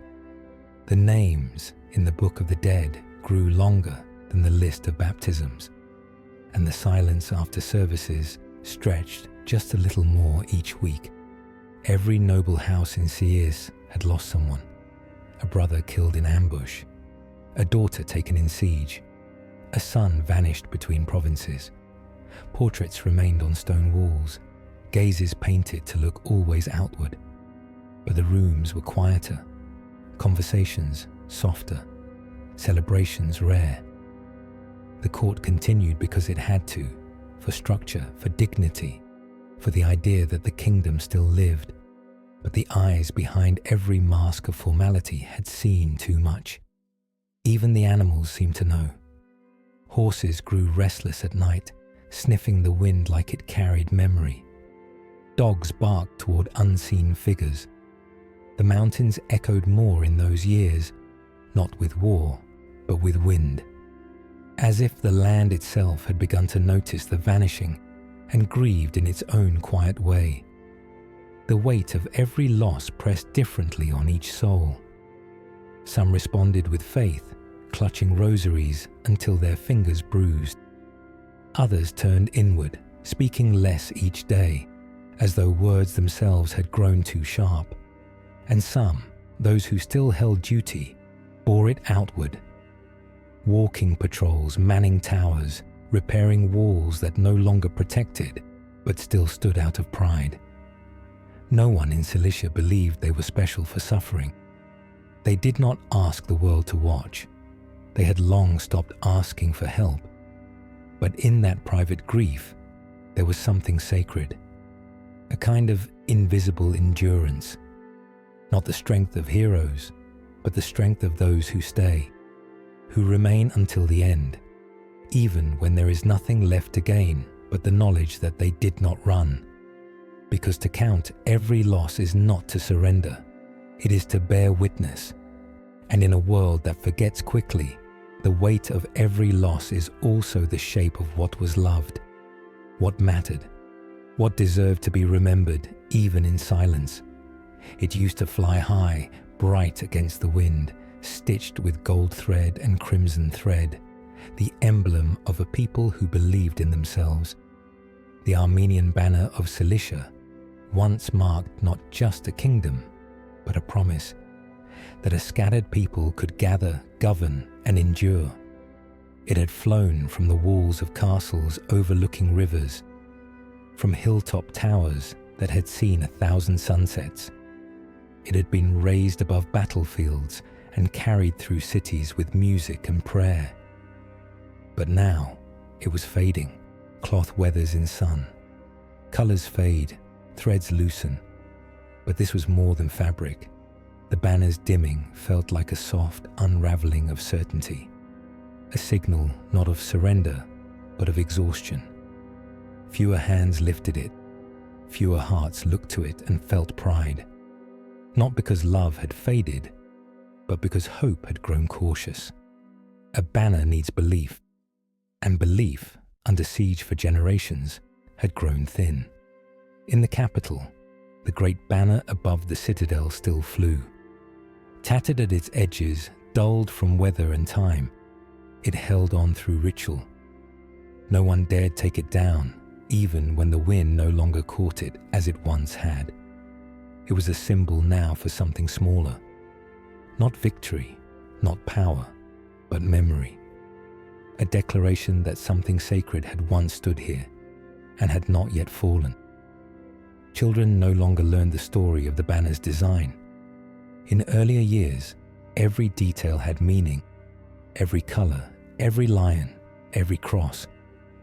Now the stories were told by fewer voices, the old men at the church steps, the nuns in small mountain schools. Their words, softer now, reached ears that were beginning to wonder what came next. The banner was part of history, not the future, and this frightened those who still believed. In outposts and monasteries, some kept smaller versions, sewn by hand, hidden when necessary. During fasts, during feasts, during funerals, they would lift it quietly, sometimes alone, and let it ripple once in still air. It was not for enemies, not even for allies. It was for remembrance, for the ones who had carried it and never returned, for the prayers whispered beneath it before battles lost and won.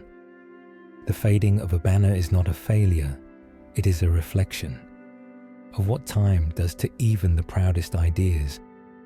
The banner of Cilicia faded because it had been used, because it had been loved, because it had stood in too many storms and been asked to bear too much weight. Its fabric bore more than wind. It carried centuries of yearning, of blood, of exile and return. One night, in a village nearly emptied by war, a banner was found nailed to a chapel wall. The church had burned, but the fabric had not fully. Its edges blackened, its center whole.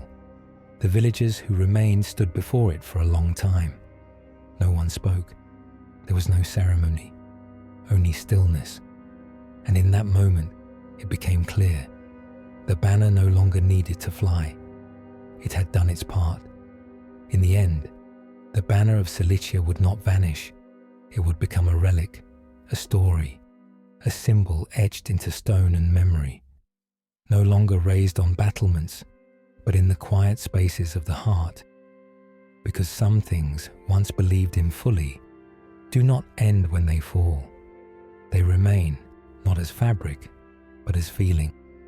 They sent gold, not because they believed it would buy peace forever, but because peace, even short and uncertain, was worth the price. Chests sealed with creaking iron hinges, coins weighed carefully, letters written in languages meant to soothe, signed with trembling hands. Cilicia had run out of options, but not of dignity. If war could not be won with armies, perhaps it could be delayed with tribute. Perhaps delay would mean survival. The messengers rode with caution, past burned-out villages, past watchtowers no longer manned, toward courts where swords were sharper than smiles, toward sultans who measured mercy in months. The journey was dangerous not because of terrain, but because of what it meant. To bring gold instead of steel, to bow instead of fight. It was not surrender, but it was close. In Cairo, in Aleppo, in Damascus, the coins were counted, the seals inspected. The language of peace was read with narrowed eyes. The Mamluks, powerful and practiced, did not mistake the offering for strength. They knew it was fear, or wisdom, or both. Still, for a time, they accepted it, not out of compassion, but calculation. A weakened Cilicia was easier to drain than to destroy. Why burn a vineyard when its fruit still comes freely? And so, the kingdom breathed, just slightly. The hills quieted, the raids paused. Traders returned cautiously. Bells rang again in cities that had grown used to silence. Children played in streets where shadows once lingered too long. For a few seasons, it seemed that the worst might have passed. That diplomacy, thin and strained, had bought not just time, but possibility. But peace, when it is paid for, never settles fully. It arrives with conditions, with expiration, and with memory. The people remembered the weight of the coins, the way they had to be gathered. Taxes increased, land sold, churches emptied their reserves. Nobles watched their wealth turn into quiet desperation. The kingdom still stood, but its foundation had grown hollow. Gold given away does not return. When the Mamluks returned, they did not send word. They sent fire. The tribute had run out, or lost its charm. Or perhaps peace had simply become inconvenient. This time, there were no messengers, no letters, no terms. Just columns of smoke rising from valleys where the fields had begun to recover. Just riders whose silence said, "The pause is over." The betrayal was not unexpected. That made it hurt more. To hope, even slightly, was dangerous. And yet they had, because to govern is to choose hope, even when it fails you. The king, older now, did not rage. He merely nodded when the news arrived. He had seen too many treaties fade, too many words turned against their makers. He ordered the court to remain calm, and then he went to the chapel, alone. The people did not riot. They did not beg. They began again, as they always had, rebuilding walls, moving goods, preparing children for the next silence, the next flight. They had lived for decades between war and war.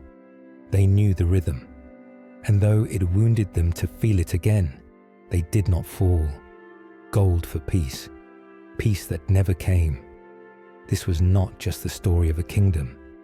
It was the story of many, of smaller nations wedged between greater ones, of rulers who knew when to kneel and when to rise, of people who learned to make dignity out of delay.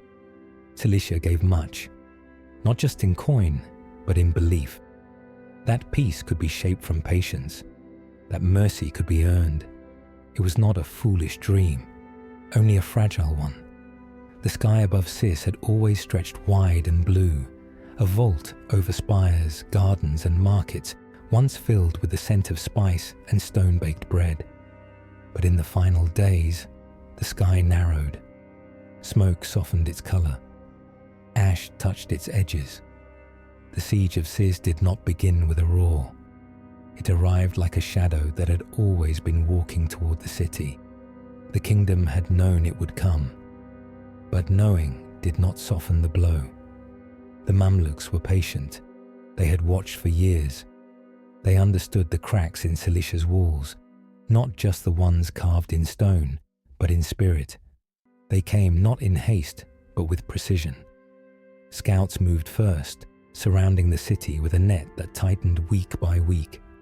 Then towers rose in the fields, then fire, then silence, then more fire. Cis, the proud capital, the jewel of the mountains, was now a cage. Inside, the people prepared. There was no room left for fantasy. No rescue would come from the west. No final army waited in the hills. The defenders were farmers, tradesmen, widowed knights whose eyes had seen too many losses. But they stood. They melted down ornaments to shape arrowheads. They gathered food with prayer and calculation. They sent children into tunnels beneath the old monasteries, where even time had forgotten to look. The king did not speak often now. His voice, once firm in court, was softer, measured by the weight of every decision. He walked the ramparts. He stood beside soldiers and servants alike. Some kissed his hand.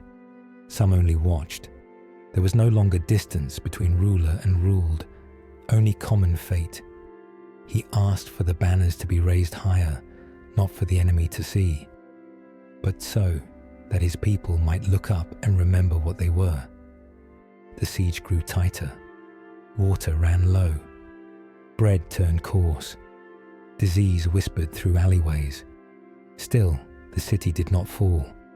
On the 5th week, a breach was nearly made, but villagers filled it with burning wood and prayer. On the 7th, a spy was caught and forgiven. On the 9th, a church bell fell from its tower. No one spoke of it, but everyone felt the sound in their chest. Then the outer gate cracked. Stone by stone, day by day, it yielded. Fire came next, not just from siege weapons, but from the sky, as the summer heat turned everything brittle. Still, the defenders fought, not with expectation, not with strategy, but with memory. They remembered coronations, weddings, winter feasts. They remembered songs once sung in open courtyards. They remembered that this was theirs, and even if they could not save it, they could honor it. In the final hour, as the last wall trembled and the eastern gate splintered, the king stood in his robes, crown unworn, hand steady. He did not run. He did not plead. He asked that the chapel doors remain open and that no more blood be spilled inside its walls. The enemy entered, not with celebration, but with method. The siege had ended. The city had fallen. The kingdom had closed its final chapter. But in the ash, in the quiet footsteps retreating through side streets, something remained. A vow not shouted but whispered. A memory not erased but carried. Because though Cis burned and the banner fell, the people had done what they always did. They endured. They came without mercy, but not without purpose. From the south, through sand and heat and ancient valleys, the Mamluk swords drew closer. Their blades did not gleam with newness. They were seasoned, worn by years of conquest. These were not raiders, nor uncertain allies. These were professional soldiers of an empire that had outgrown tolerance. The Armenian Kingdom of Cilicia had lived too long in the space between empires, and the Mamluks had decided to close the gap. They had studied their prey, knew the paths through the Taurus Mountains, knew which fortresses still held food and which only held ghosts. They didn't rush, they didn't need to. They let fear arrive first, slipping through forests, into church vaults, behind locked gates. Then they followed, not in chaos, but in rhythm. Every village that fell sent a message. Resistance would mean ruin. Submission would mean delay. Delay, not peace. Some towns chose to open their gates, not out of loyalty to Cairo, but out of fatigue. They laid down their arms in exchange for time, for spared walls, for children who might wake another day. Others chose to fight, and those towns were made examples. No survivors to sing of defiance, no priest to light candles for the dead, just silence which spread faster than any fire. The swords from the south were not just made of metal. They were ideas, policies, years of withheld revenge. For every alliance Cilicia had made with Latin powers, for every tribute delayed, for every Mamluk envoy turned away at court, the price was now being collected, in land, in blood, in surrender written not on paper, but on stone. The defenders of Cilicia knew this, and still they resisted, some in garrisons, some in caves, some in homes with shuttered windows and boiling oil above the doors. But bravery could not change numbers, could not reverse momentum. One by one, the outer territories collapsed. Places where banners once flew, now pulled down and burned. Names erased from maps. Stories stopped mid-sentence. The Mamluks did not seek to occupy. They sought to erase.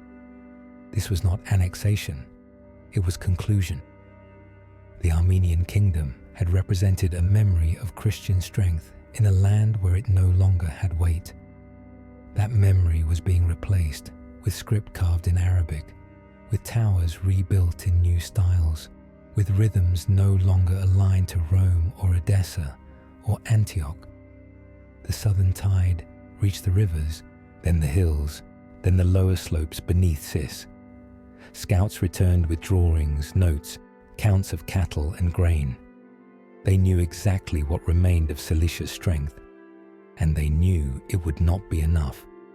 Still, they prepared as if the final strike would be worthy of legend, not because they respected their enemy, but because they understood history. Back in the kingdom's heart, word of the advancing swords moved quickly. Couriers whispered, bishops prayed, families buried old heirlooms in the ground. The court tried to rally morale, but speeches rang hollow. Everyone already understood. This was not a war that could be won. It could only be witnessed. And so, the kingdom waited, not in surrender, not in panic, but in that narrow space between past and future, between memory and ash. The swords from the south would come, as they always had. But this time, there would be no winter retreat, no rescue from the west, just the slow, deliberate drawing of a blade across a map and a people standing still, knowing exactly what that meant. It was a small thing really, round, waxen, pressed with care into a ribbon of parchment. A royal seal, once red and bold, once carried across kingdoms to signify the will of a crown. For decades, it had spoken louder than armies. It had promised treaties, commanded soldiers, and bound lovers in royal marriages. But in the end, it lay shattered on a stone floor, forgotten in the dust of a looted hall. The fall of a seal is not like the fall of a sword. It does not clang, it does not cut, it simply ceases to matter. In the court, at Cis, on a morning that followed a night of fire, the seal was found cracked in two. A scribe had dropped it while fleeing. Or perhaps it had been broken on purpose, a gesture of finality. No one claimed responsibility. No one needed to. For the king, it marked a moment deeper than defeat. The armies were already scattered. The walls were already breached. But the seal, that was identity. It was the symbol of a line that traced back through generations of pain and resilience, through marriages to Lusignan kings, through coronations and papal blessings. The seal had outlived battles. It had outlived kings. Until now. Messengers no longer carried scrolls sealed with it. There were no more envoys to dispatch. No more foreign courts willing to receive them. The wax that once joined East and West in uneasy alliance now joined only silence to silence. One half bore the lion crest of Cilicia, the other blank, a smear where once there was a hand. In quieter corners of the castle, the scribe still whispered about what the last command might have been, perhaps a letter to Cyprus, or a desperate plea to Rome, or simply a decree to spare the nuns at a nearby abbey. The contents were gone, burned, taken, or dropped. All that remained was the broken circle and the understanding that its power had vanished. It was not only the seal that had broken. The entire notion of kingdom, of continuity, of lineage. It all cracked in that moment. The royal archives once meticulously maintained were scattered. Pages torn by wind, names half erased by smoke, genealogies that once traced holy legitimacy now faded under wet ash. The idea of order had grown brittle. The seal had merely revealed what time had already begun to undo. Still, someone picked it up. A servant, nameless, barefoot, covered in soot. She wrapped the halves in cloth and tucked them away, not to preserve power, but to remember its passing. Even broken things hold meaning, especially when the world no longer has room for them. She did not tell anyone. She simply kept it close, as the sound of steel on stone echoed through the palace she had once cleaned for lords. Outside, soldiers took what they could carry, not out of greed, but habit. The world had shifted beneath their feet, and now they grasped what pieces remained. The broken seal was worth nothing in coin or strategy, but in the quiet years to come, when old women spoke of the last king, when children asked what had made it all real, someone would remember the seal, and that it had broken without fanfare, without ceremony. As so many endings do, power rarely dies in flames. It dies in silence, in a hallway where no one is left to speak its name, in a gesture once sacred, now unnoticed, and in a seal once whole, now broken. The final punctuation mark on a sentence centuries long. The wind moved gently through the ruins, lifting flecks of ash like snow that would never melt. The walls still stood in places, blackened, hollowed. The arches of the cathedral remained, though the roof was gone, the sky now the only ceiling for prayers never finished. In the silence after the siege, the kingdom of Cilicia no longer breathed. It only remembered, in fragments, in echo, in the space left behind. There was no formal surrender, no final trumpet, just the slow unraveling of what had once been royal, sacred, and enduring. The capital was not just lost, it was emptied, of meaning, of certainty. The king, if he survived, was no longer king of anything solid, just of stories, just of ruins. His name would still be recorded in the minds of monks who carried scrolls under their robes, but not as ruler, as the last. Ash settled over everything. Not the kind that speaks of rebirth, but the kind that weighs down the heart. Families searched for names carved in stones, for remnants of homes. The coins they once used, the banners they once hung, all felt like relics of a country whose borders had been erased by history, not by maps. Cilicia was not just conquered, it was undone. The Mamluks moved on. Their purpose was never to occupy, only to finish. They left behind garrisons and silence. The city they had broken offered no resistance anymore. What need was there to hold it tightly? A ghost cannot rebel. And Cilicia, for all its pride, had become a ghost with monasteries burned, vineyards scorched, libraries turned to smoke. The old songs were still remembered, but no longer sung. Those who survived became wanderers. They moved north, west, some into the mountains, others toward ports, hoping for passage to Cyprus, to France, to anywhere that still welcomed a people without a kingdom. They carried crosses around their necks and sorrow stitched into their sleeves. They had not been defeated in a single moment, but worn down across decades, until there was nothing left to hold but memory. Some monks buried holy texts in stone niches. Some villagers planted trees over graves that had no names. They did not speak of revenge, only of preservation, of something in the soul that must survive even if the land no longer did.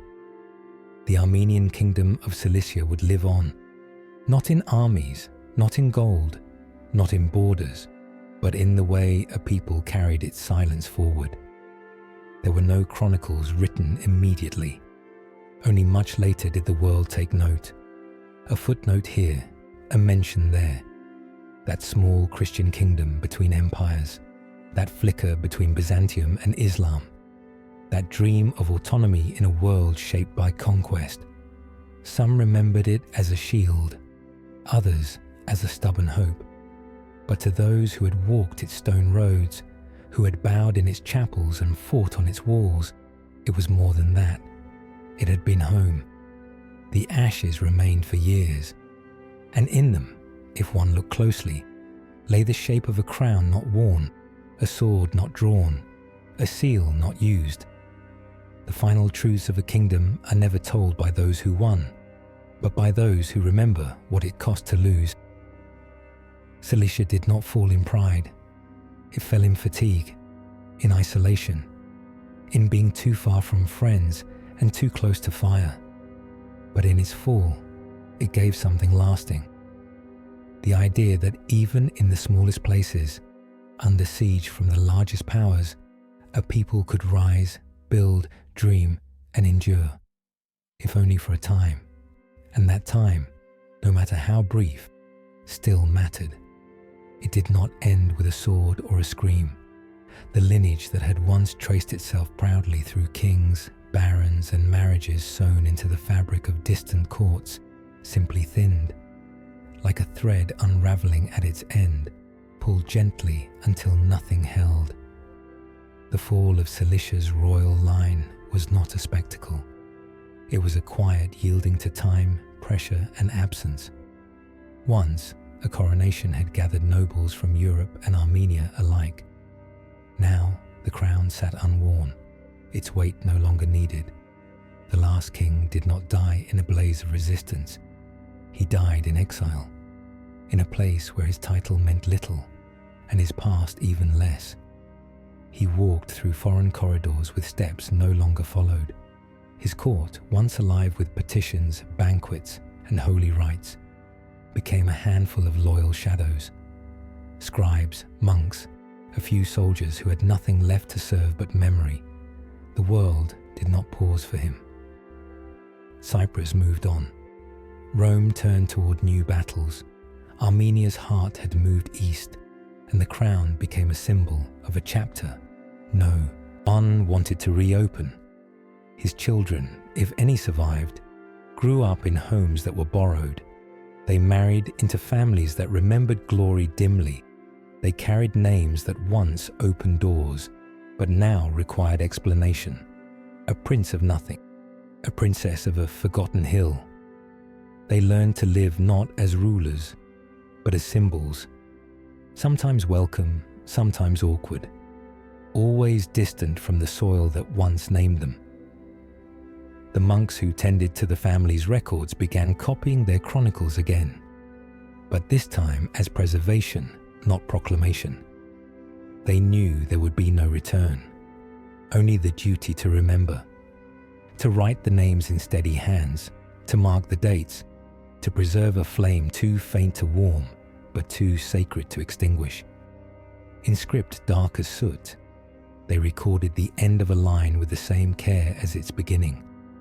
Letters still came now and then, from pilgrims who had passed through ruins, from traders who met those who once served the court. They carried news of graves untended, of altars still standing, of carved lions weathered but watching. These letters were read aloud in the makeshift exile court, and silence always followed. Not grief, they were long past grief, but the deep stillness of those who remember what most have chosen to forget. One day, the last sigil was packed into a cedar box, a cross, a ring, a book. Not for show, not for ransom, just to keep safe what the world had once bowed to.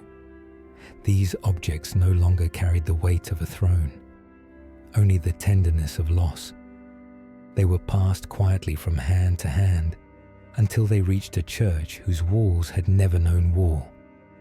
There, under candlelight, they were placed beneath stone, not buried, preserved, and so the lineage ended, not by blade or betrayal, but by the soft erosion of time, exile, and remembrance. No monuments were raised, no eulogies recited in public squares, only the steady fading of a name that had once echoed across valleys and coastlines, a name now whispered in prayer or in the turning of a page. But an end does not make it meaningless. Every banner lowered still casts a shadow. Every throne left empty still tells the story of the one who sat there. The fall of a lineage is not just the loss of power, it is the quiet folding of identity into memory. And memory, though fragile, endures longer than kings. In the high places where stone met sky, the voice of the Catholicos once rang with certainty. His words had crowned kings, healed wounds, blessed grain, and cursed betrayal. He had been the shepherd not only of faith, but of identity, the still center in a kingdom always touched by shifting empires and restless borders. But when the kingdom fell, his voice did not vanish. It became something quieter, deeper, an echo, not of loss, but of what must be carried. The Catholicos was not spared by siege or spared by grief. He too watched the walls crumble. He too saw the altars overturned. But his calling was not tied to fortresses or palaces. It was tied to the breath of a people, to prayers whispered in fear, to hands pressed together when all else was taken. And so he fled, not as a fugitive, but as a flame taken from a dying hearth, hidden under cloaks, carried on foot, passed from hand to trembling hand. He walked with monks who knew silence better than language. He crossed valleys where no army bothered to follow. In each village, he stopped to bless the wounded and the worried. His staff, once polished for processions, was worn now by travel. His robes were patched by strangers who remembered his name more than his face. But he never asked for honor, only for room to speak the old words, the ones that bound them together when nothing else remained. Far from Cis, in a monastery cradled by fog and fig trees, the Catholicos found a roof that had not yet fallen. It was here, with no royal court, no banners, and no soldiers, that he knelt and prayed for the kingdom that had ceased to be. He did not pray for victory. He prayed for memory, that the children would still learn the names, that the dead would not go untended, that faith, even shattered, would rise again in some new form, in some new land. Letters came, some carried across the sea. Armenian exiles from Constantinople, from Aleppo, from distant corners of France and Venice. They asked if they were still a people, if there was still a church that knew their tongue. The Catholicos answered each one, his script old and slow, but steady. "Yes," he wrote, "we remember, and so we remain." Under his care, the scriptures were recopied, not to convert, not to rule, but to anchor. Pages worn smooth with fingers became maps of something older than kingdoms. They bound the people not to land, but to each other. A network of prayer, of fasting, of mourning spread outward, invisible but unbroken.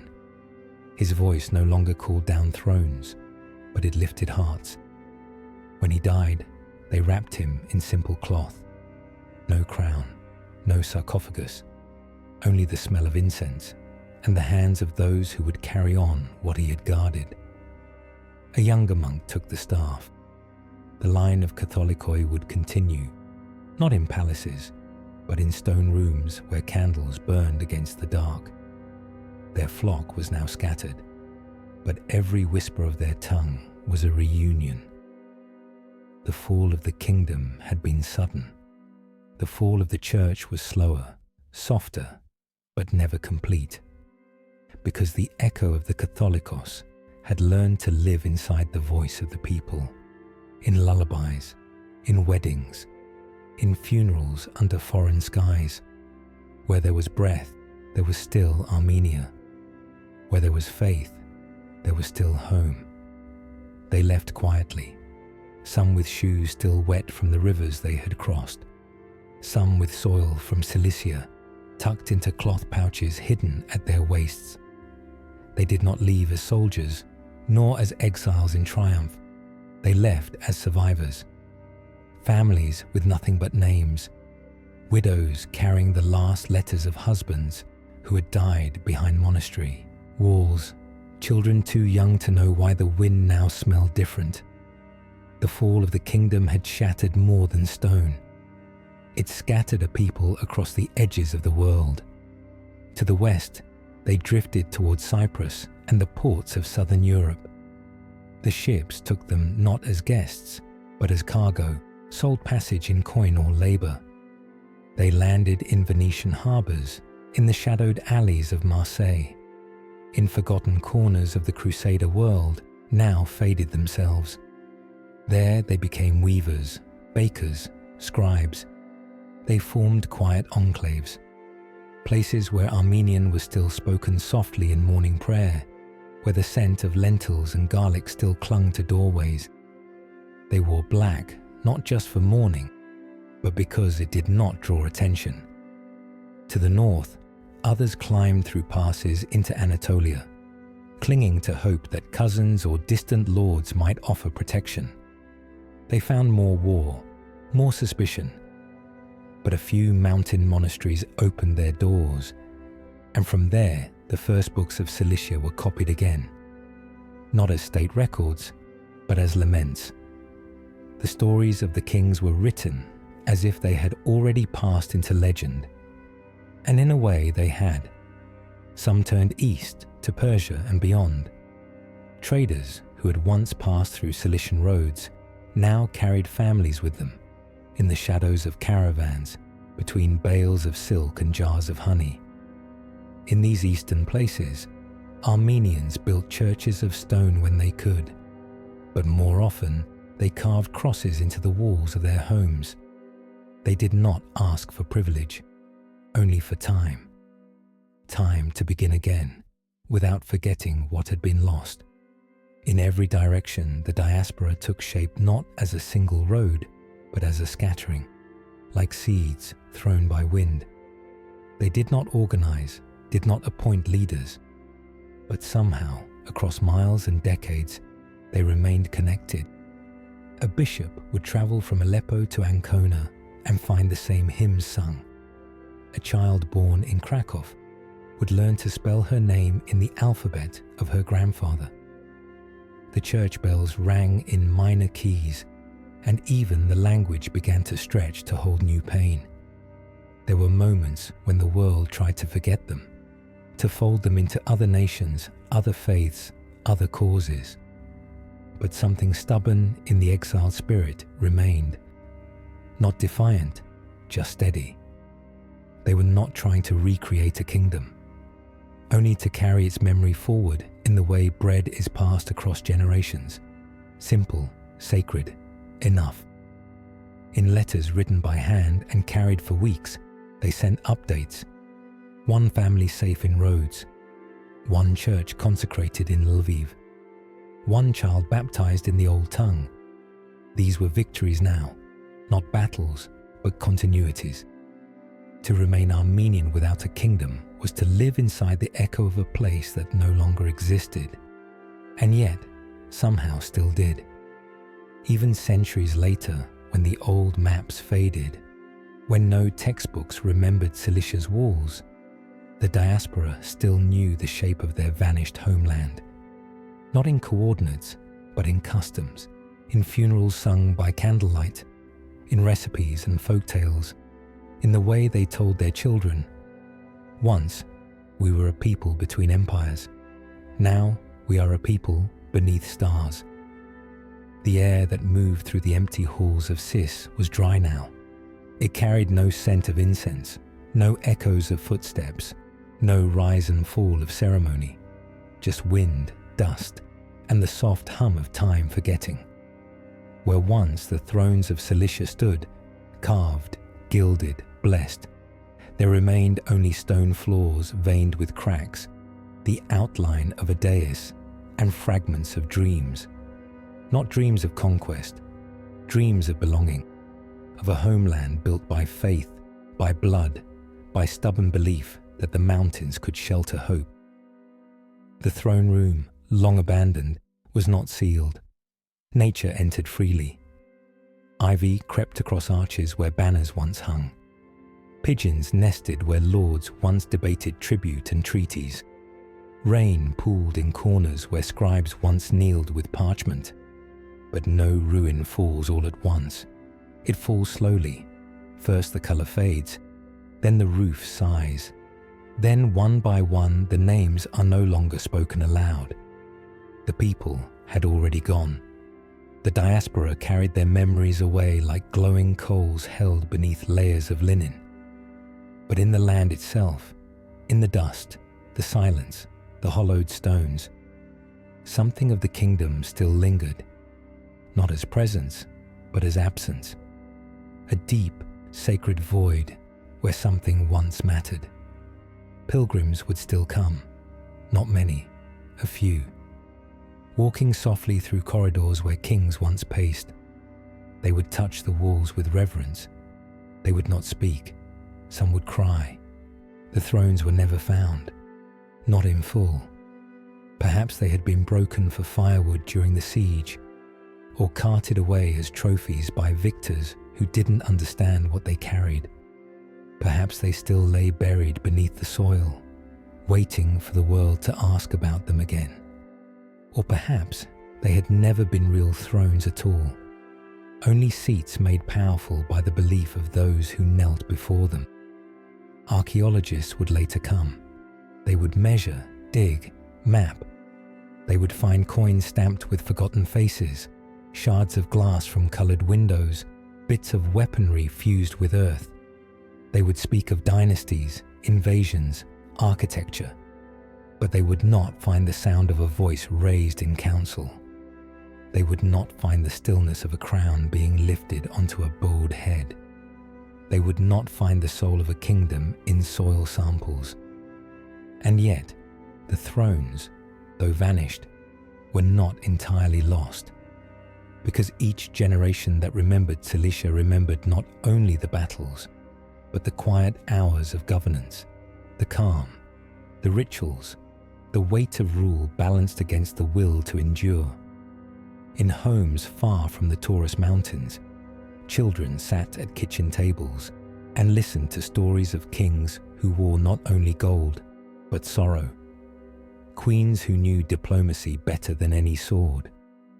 Bishops who defended the land with scripture and silence. The dust where the thrones once stood is sacred now, not because of what remains, but because of what doesn't.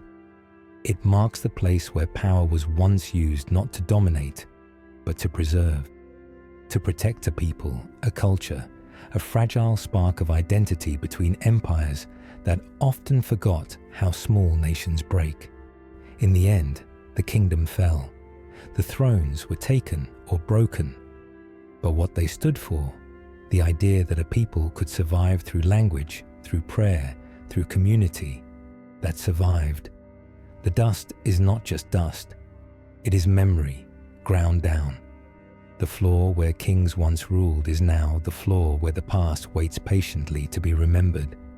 And sometimes, in the soft hush of early morning, if you stand very still in the ruins of Cis, you might hear it. Not words, not song, but something older. The breath of a kingdom too proud to fully vanish. They did not take the instruments with them. Those had been left behind. Too fragile, too large, too loud. But the songs remained, folded into breath, carried in the chest like old letters. In taverns beside foreign seas, in kitchens behind shuttered windows, they hummed them under their breath. Songs that had once filled courts now whispered into cradles. Laments that once stirred soldiers now drifted above soup pots. These were not performances anymore. They were memory made melodic. The melodies shifted, the rhythms softened. A note added here, a pause forgotten there. But even as they changed, they carried the shape of what had been, the structure of loss, the dignity of sorrow. Women sang while weaving, men sang while carving. Children, hearing the same line again and again, began to sing too, not understanding every word, but feeling the weight behind each syllable. The songs asked no permission to survive, they simply did. There were songs of longing, of course. Longing for the hills, the groves, the bell towers swallowed by ruin. But there were also songs of names. Kings, queens, warriors, scribes, each one named aloud, their legacy stitched into melody, as if to sing them was to keep them alive just one more night. Remember, the song said, without saying the word. Remember us. Remember who we were.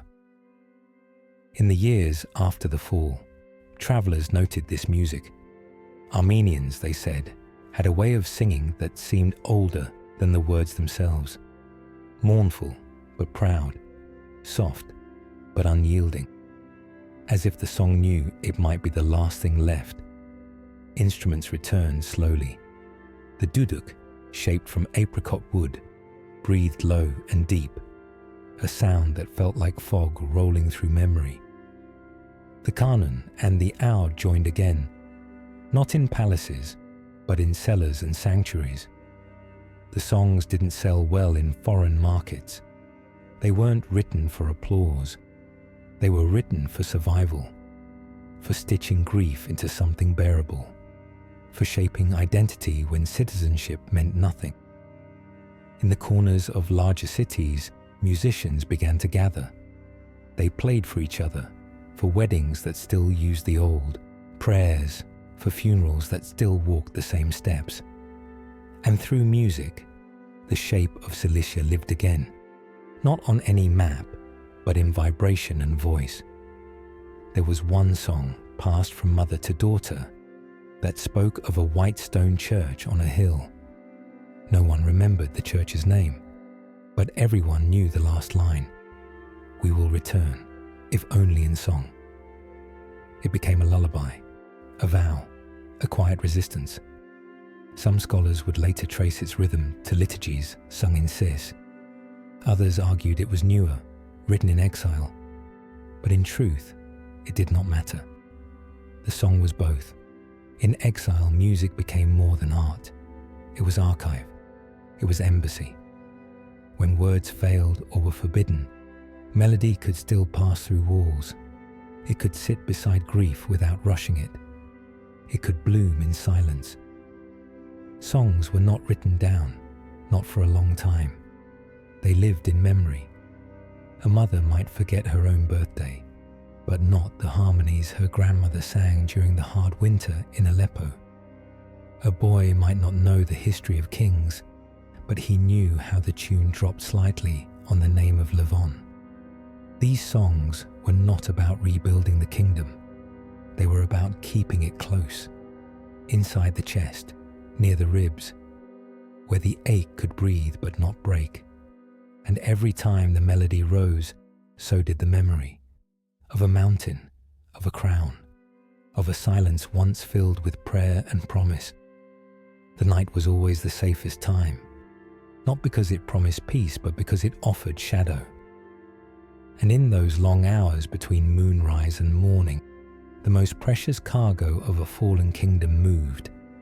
Not gold, not jewels, but pages, handmade, hand-lettered, often fragile, wrapped in cloth, pressed to the chest, carried beneath cloaks, manuscripts that bore the breath of a people and the ink of everything they could not afford to forget. After the fall of Cis, scribes did not stop writing. They wrote faster, quieter, in corners of ruined monasteries, in caves near mountain passes, in cellars hidden beneath farms. Their ink was often thinned with wine, their parchment reused from older texts, but still they copied gospels, histories, lineages, maps that no longer matched borders, songs that had no audience anymore. To the scribes, writing was not record-keeping. It was defiance in the softest form. Each letter they traced held a name, a prayer, or a place. In each stroke was the refusal to let go. And once written, the pages had to be moved. Left in one place, they risked fire, rot, theft.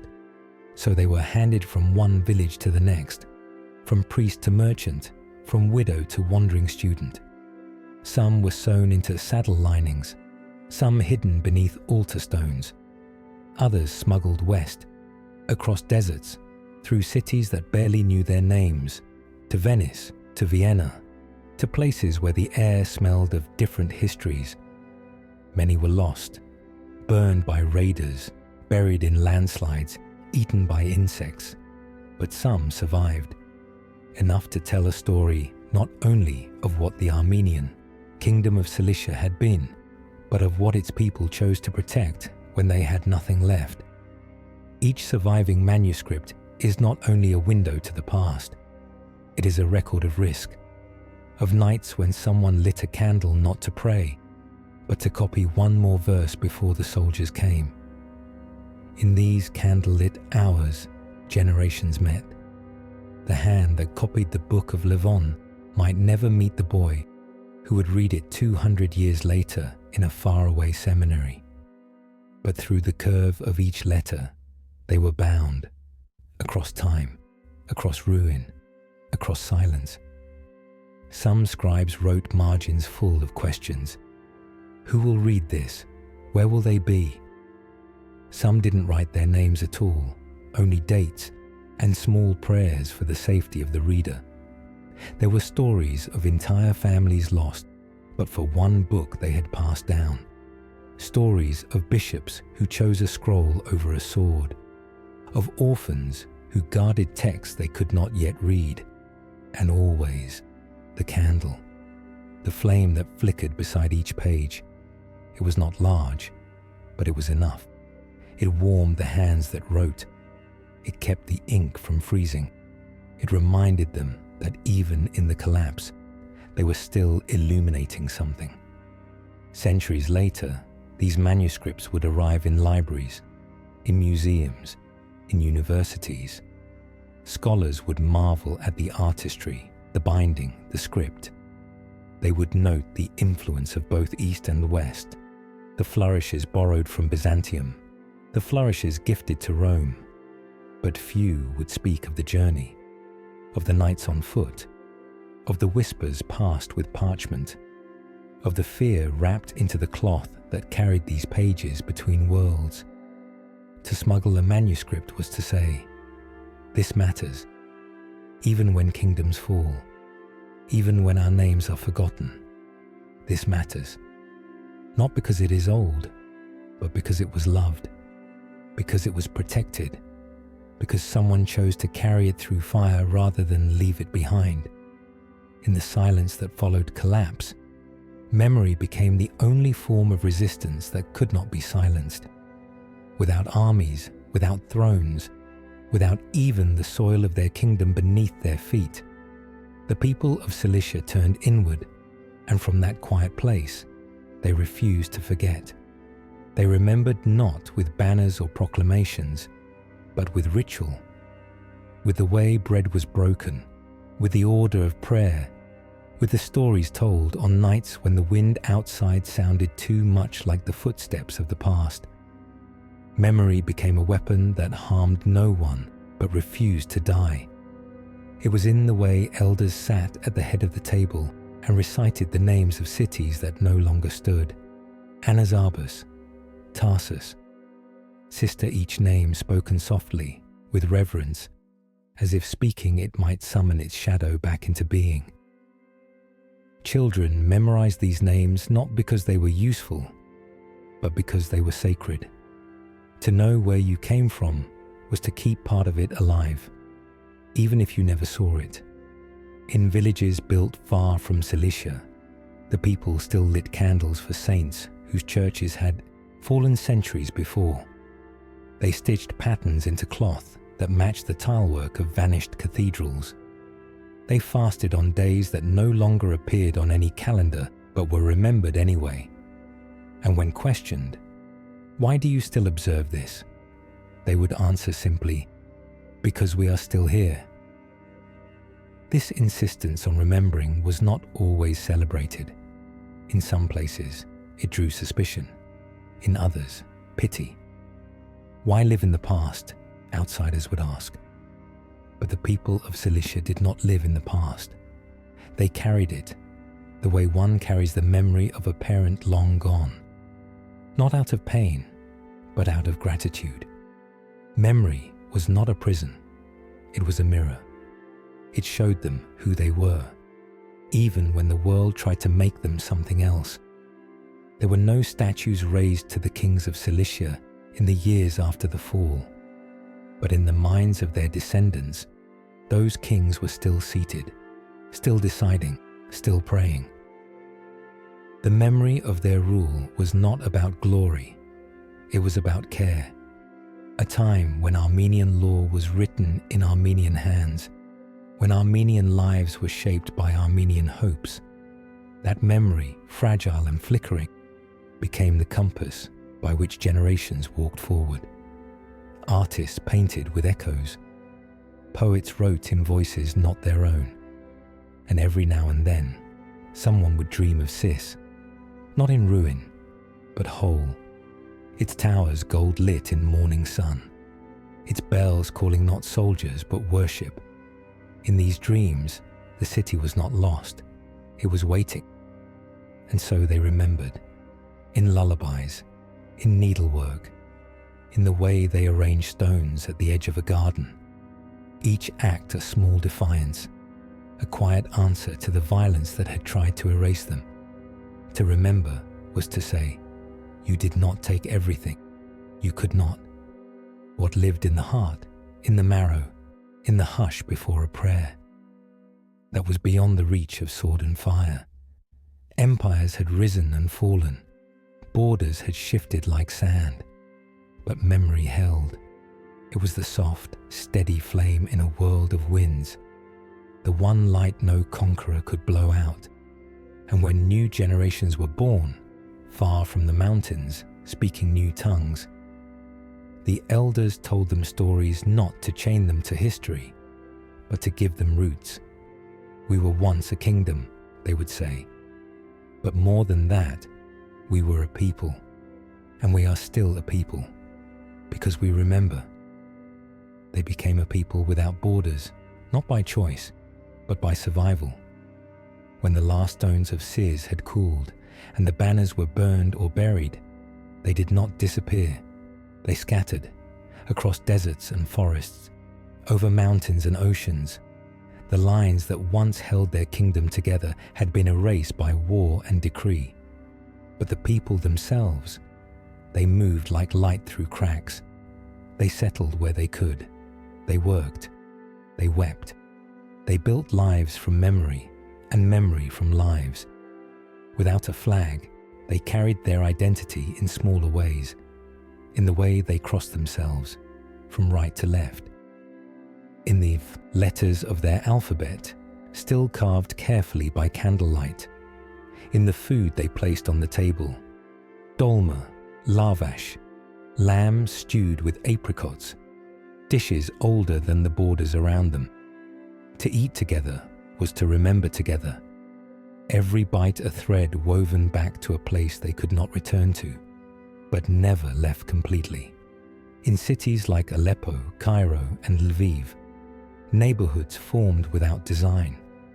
Just one family here, another nearby, then a church, a school, a shop that sold goods with names no one else could pronounce.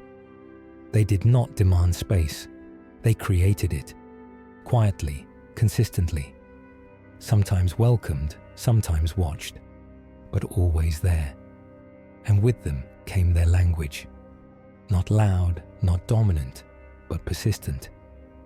Grandmothers whispered it to sleeping children. Priests preached it beside altars borrowed from other ages. Boys scratched it into the dust behind market stalls. They were Armenians of Cilicia, though few now remembered the outlines of the land. Maps changed, names faded, but they still used the word Cilicia, like a charm, like a prayer, like something that still meant safety, even if it no longer existed. In time, others would call them diasporans, refugees, strangers, but they never stopped calling themselves something more ancient than exile, people, not of nowhere, of everywhere. Borders tried to hold others in. These people passed through, sometimes by choice, often by force. But wherever they stopped, they planted something, a song, a trade, a memory. They did not ask the world to reshape itself. They simply refused to vanish, and in doing so, they shaped the world around them. Some found positions of power, advisors to kings, builders of bridges, healers in places still scarred from war. Others lived unnoticed, their names lost to census and stone. But even in obscurity, they passed on what mattered. Not just survival, but spirit. Their children might not speak the old words fluently, but they would recognize the rhythm. The sorrow held gently, the laughter that sounded like something older than joy.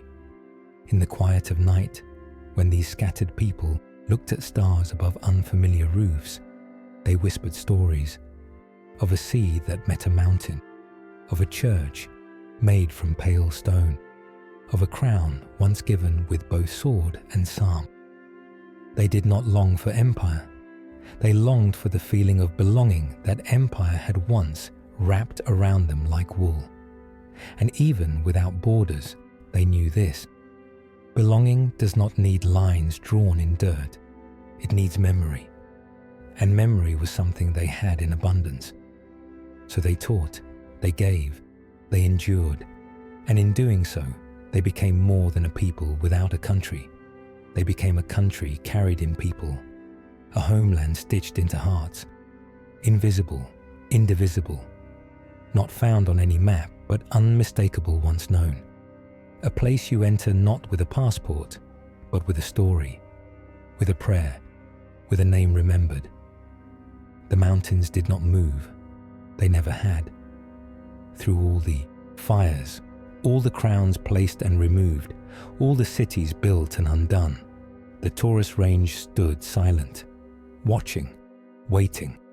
Their peaks once echoed with the clang of swords and the bells of monasteries.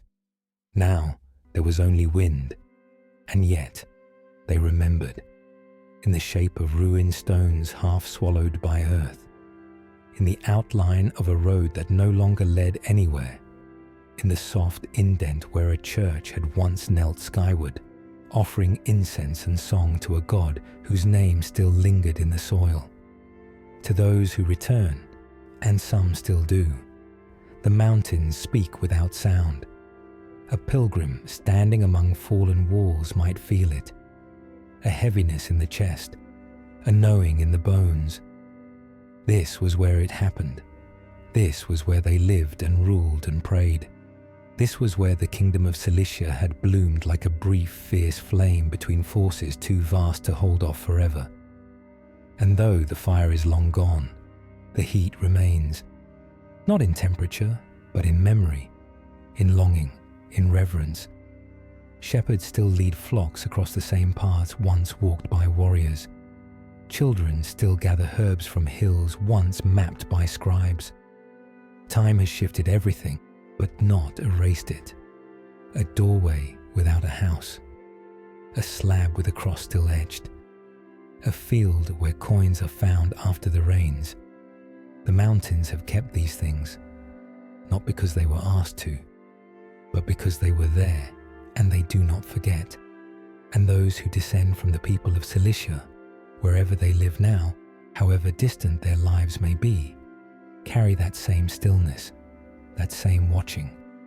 They live in cities where no one knows the name Levon or Thoros or Hetham. But inside them is a slope, a song, a silence. They feel it when incense rises in unfamiliar churches, when a word in an old dialect surfaces without warning, when a melody clings to the air longer than expected. It is not nostalgia, it is recognition.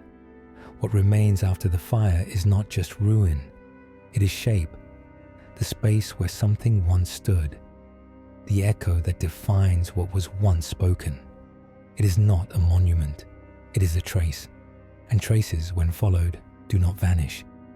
They guide, they call, they promise nothing, but they point toward the past, toward continuity, toward a place inside that still listens.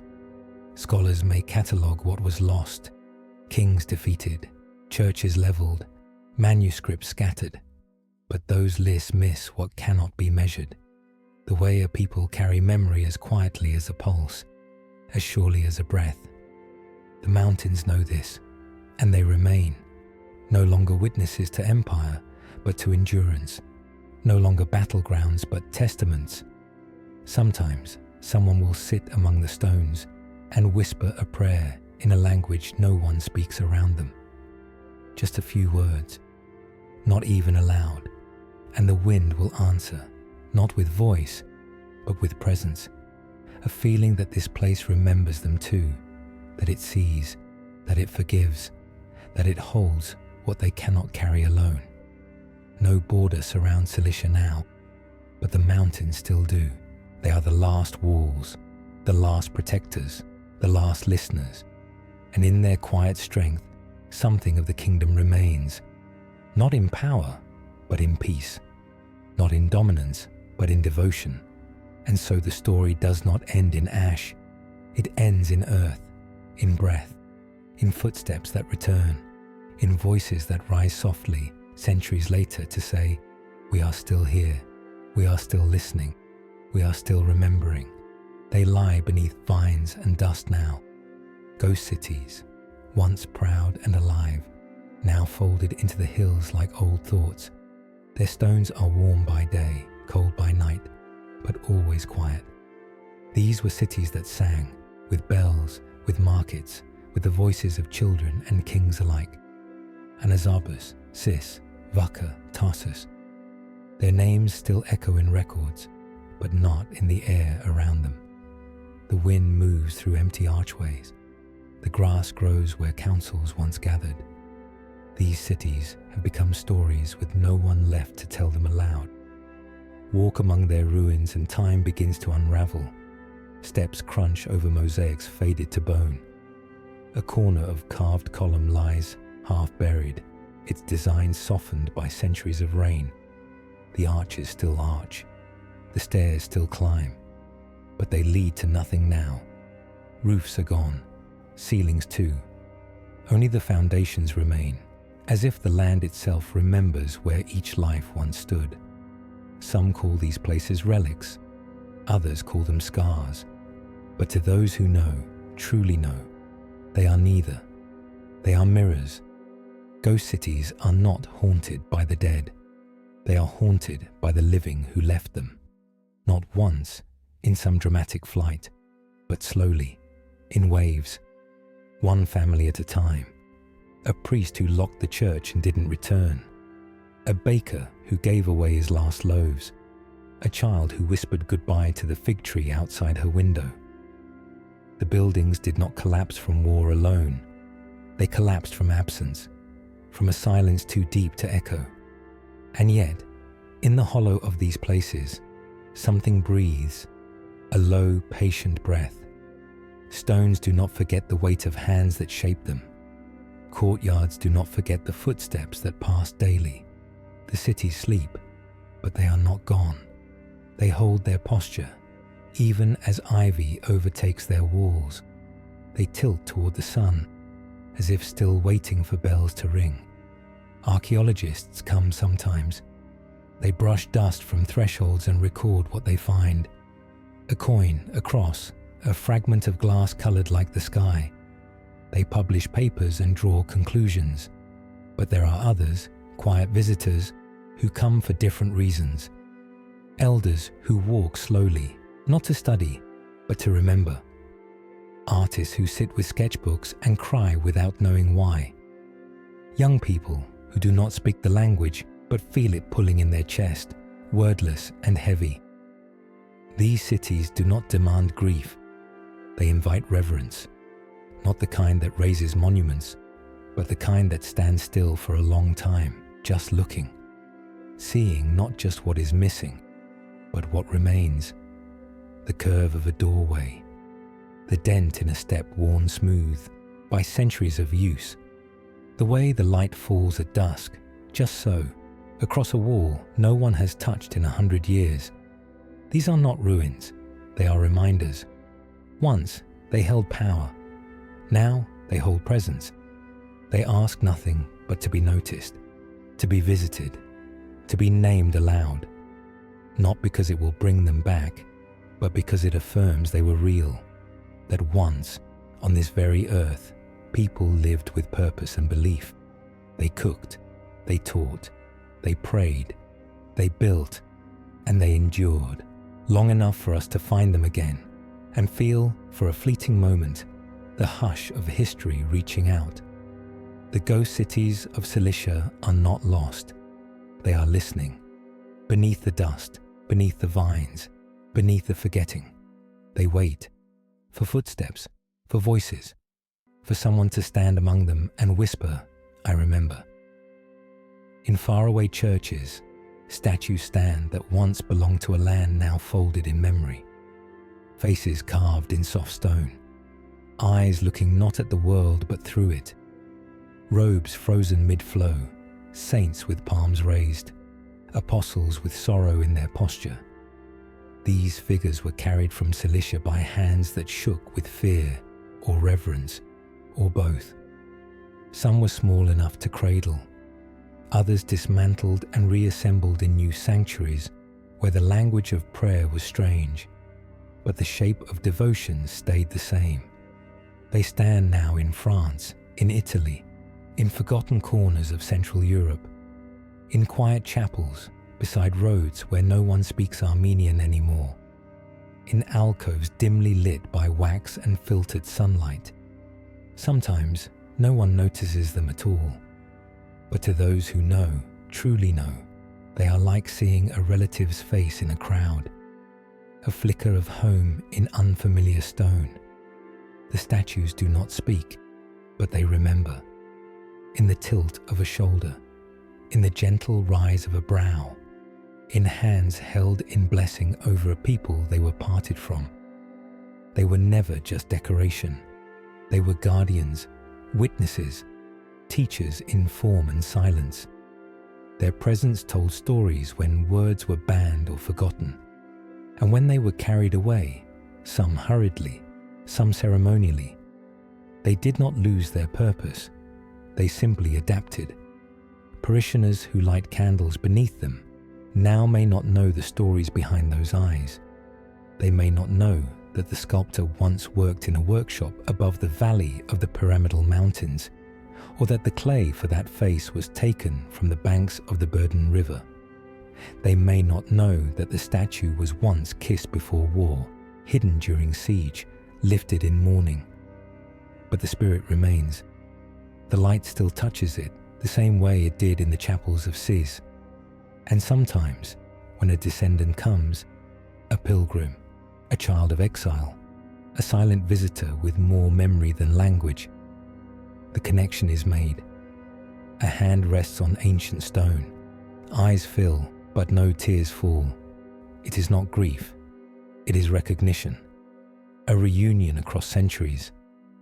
The statue remains still, but something in the air shifts. A circle quietly completes. These statues have seen what we cannot. Carried across borders, they have rested in straw and wagon beds, hidden in crates marked with false names, held by trembling clergy who whispered prayers through cracked lips, passed from elder to elder like relics not just of faith, but of place, of identity, of belonging. They were saved not only for what they symbolized, but for what they remembered. Each crack in their surface a chapter, each faded feature a testament. In exile they became anchors, objects around which memory gathered like dust around corners. In homes with bare walls and uncertain futures, a statue placed in a room could turn it into sanctuary, a link to a vanished kingdom, a quiet declaration that though Cilicia had fallen, its saints still watched, and still they do. In distant churches, far from the mountains and rivers of their making, they remain upright, weathered but intact. Their silence a kind of prayer, their stillness a kind of defiance. They are not where they began, but they are not lost. They were carried, they were kept, and in being kept, they have kept us. The stone remembers what the fire could not erase. The figures hold space for a history that lives not only in books or ruins, but in presence, in posture, in the way a face shaped long ago can still offer comfort in a place you've never been, but somehow, in your heart, always belong to. The names remain, though many who bear them are gone. They are carved into stone where rain and sun have tried for centuries to erase them. And yet, the lines still hold, in old cemeteries now overtaken by weeds, on broken lintels above doorways that lead nowhere, on slabs half buried in dust and time. The names of kings, of monks, of warriors, of mothers who once sang to children beside clay hearths, each one a thread, not of conquest, but of continuity. Written once, remembered always. Some are simple, just a given name, maybe a date. Others stretch long, full of pride and lineage, flanked by carved crosses or worn symbols of faith. A lion here, a chalice there. But the meaning is always the same. I was here, I belonged, and for a time, I was part of something larger than myself. A kingdom, a family, a story still unfolding. The stones speak softly, but they speak with certainty. They do not shout, but they do not forget. In exile, these names became more than memory. They became defense. In strange lands, to speak your grandfather's name was to hold onto land you could no longer see. To name a child after a long-dead bishop was to build a bridge from the past to the future. Even when the spelling changed, even when accents shifted, the root remained. Armenian, Cilician, a name worn like a medal no one else could see. And then there are the stories, not written, but spoken, over bread, by candlelight, on balconies, in whispers before sleep. The kind passed from grandmother to grandson, from uncle to niece, sometimes beginning with "they say," or "long ago in" the mountains, but always carrying truth beneath the telling. These stories are not always exact.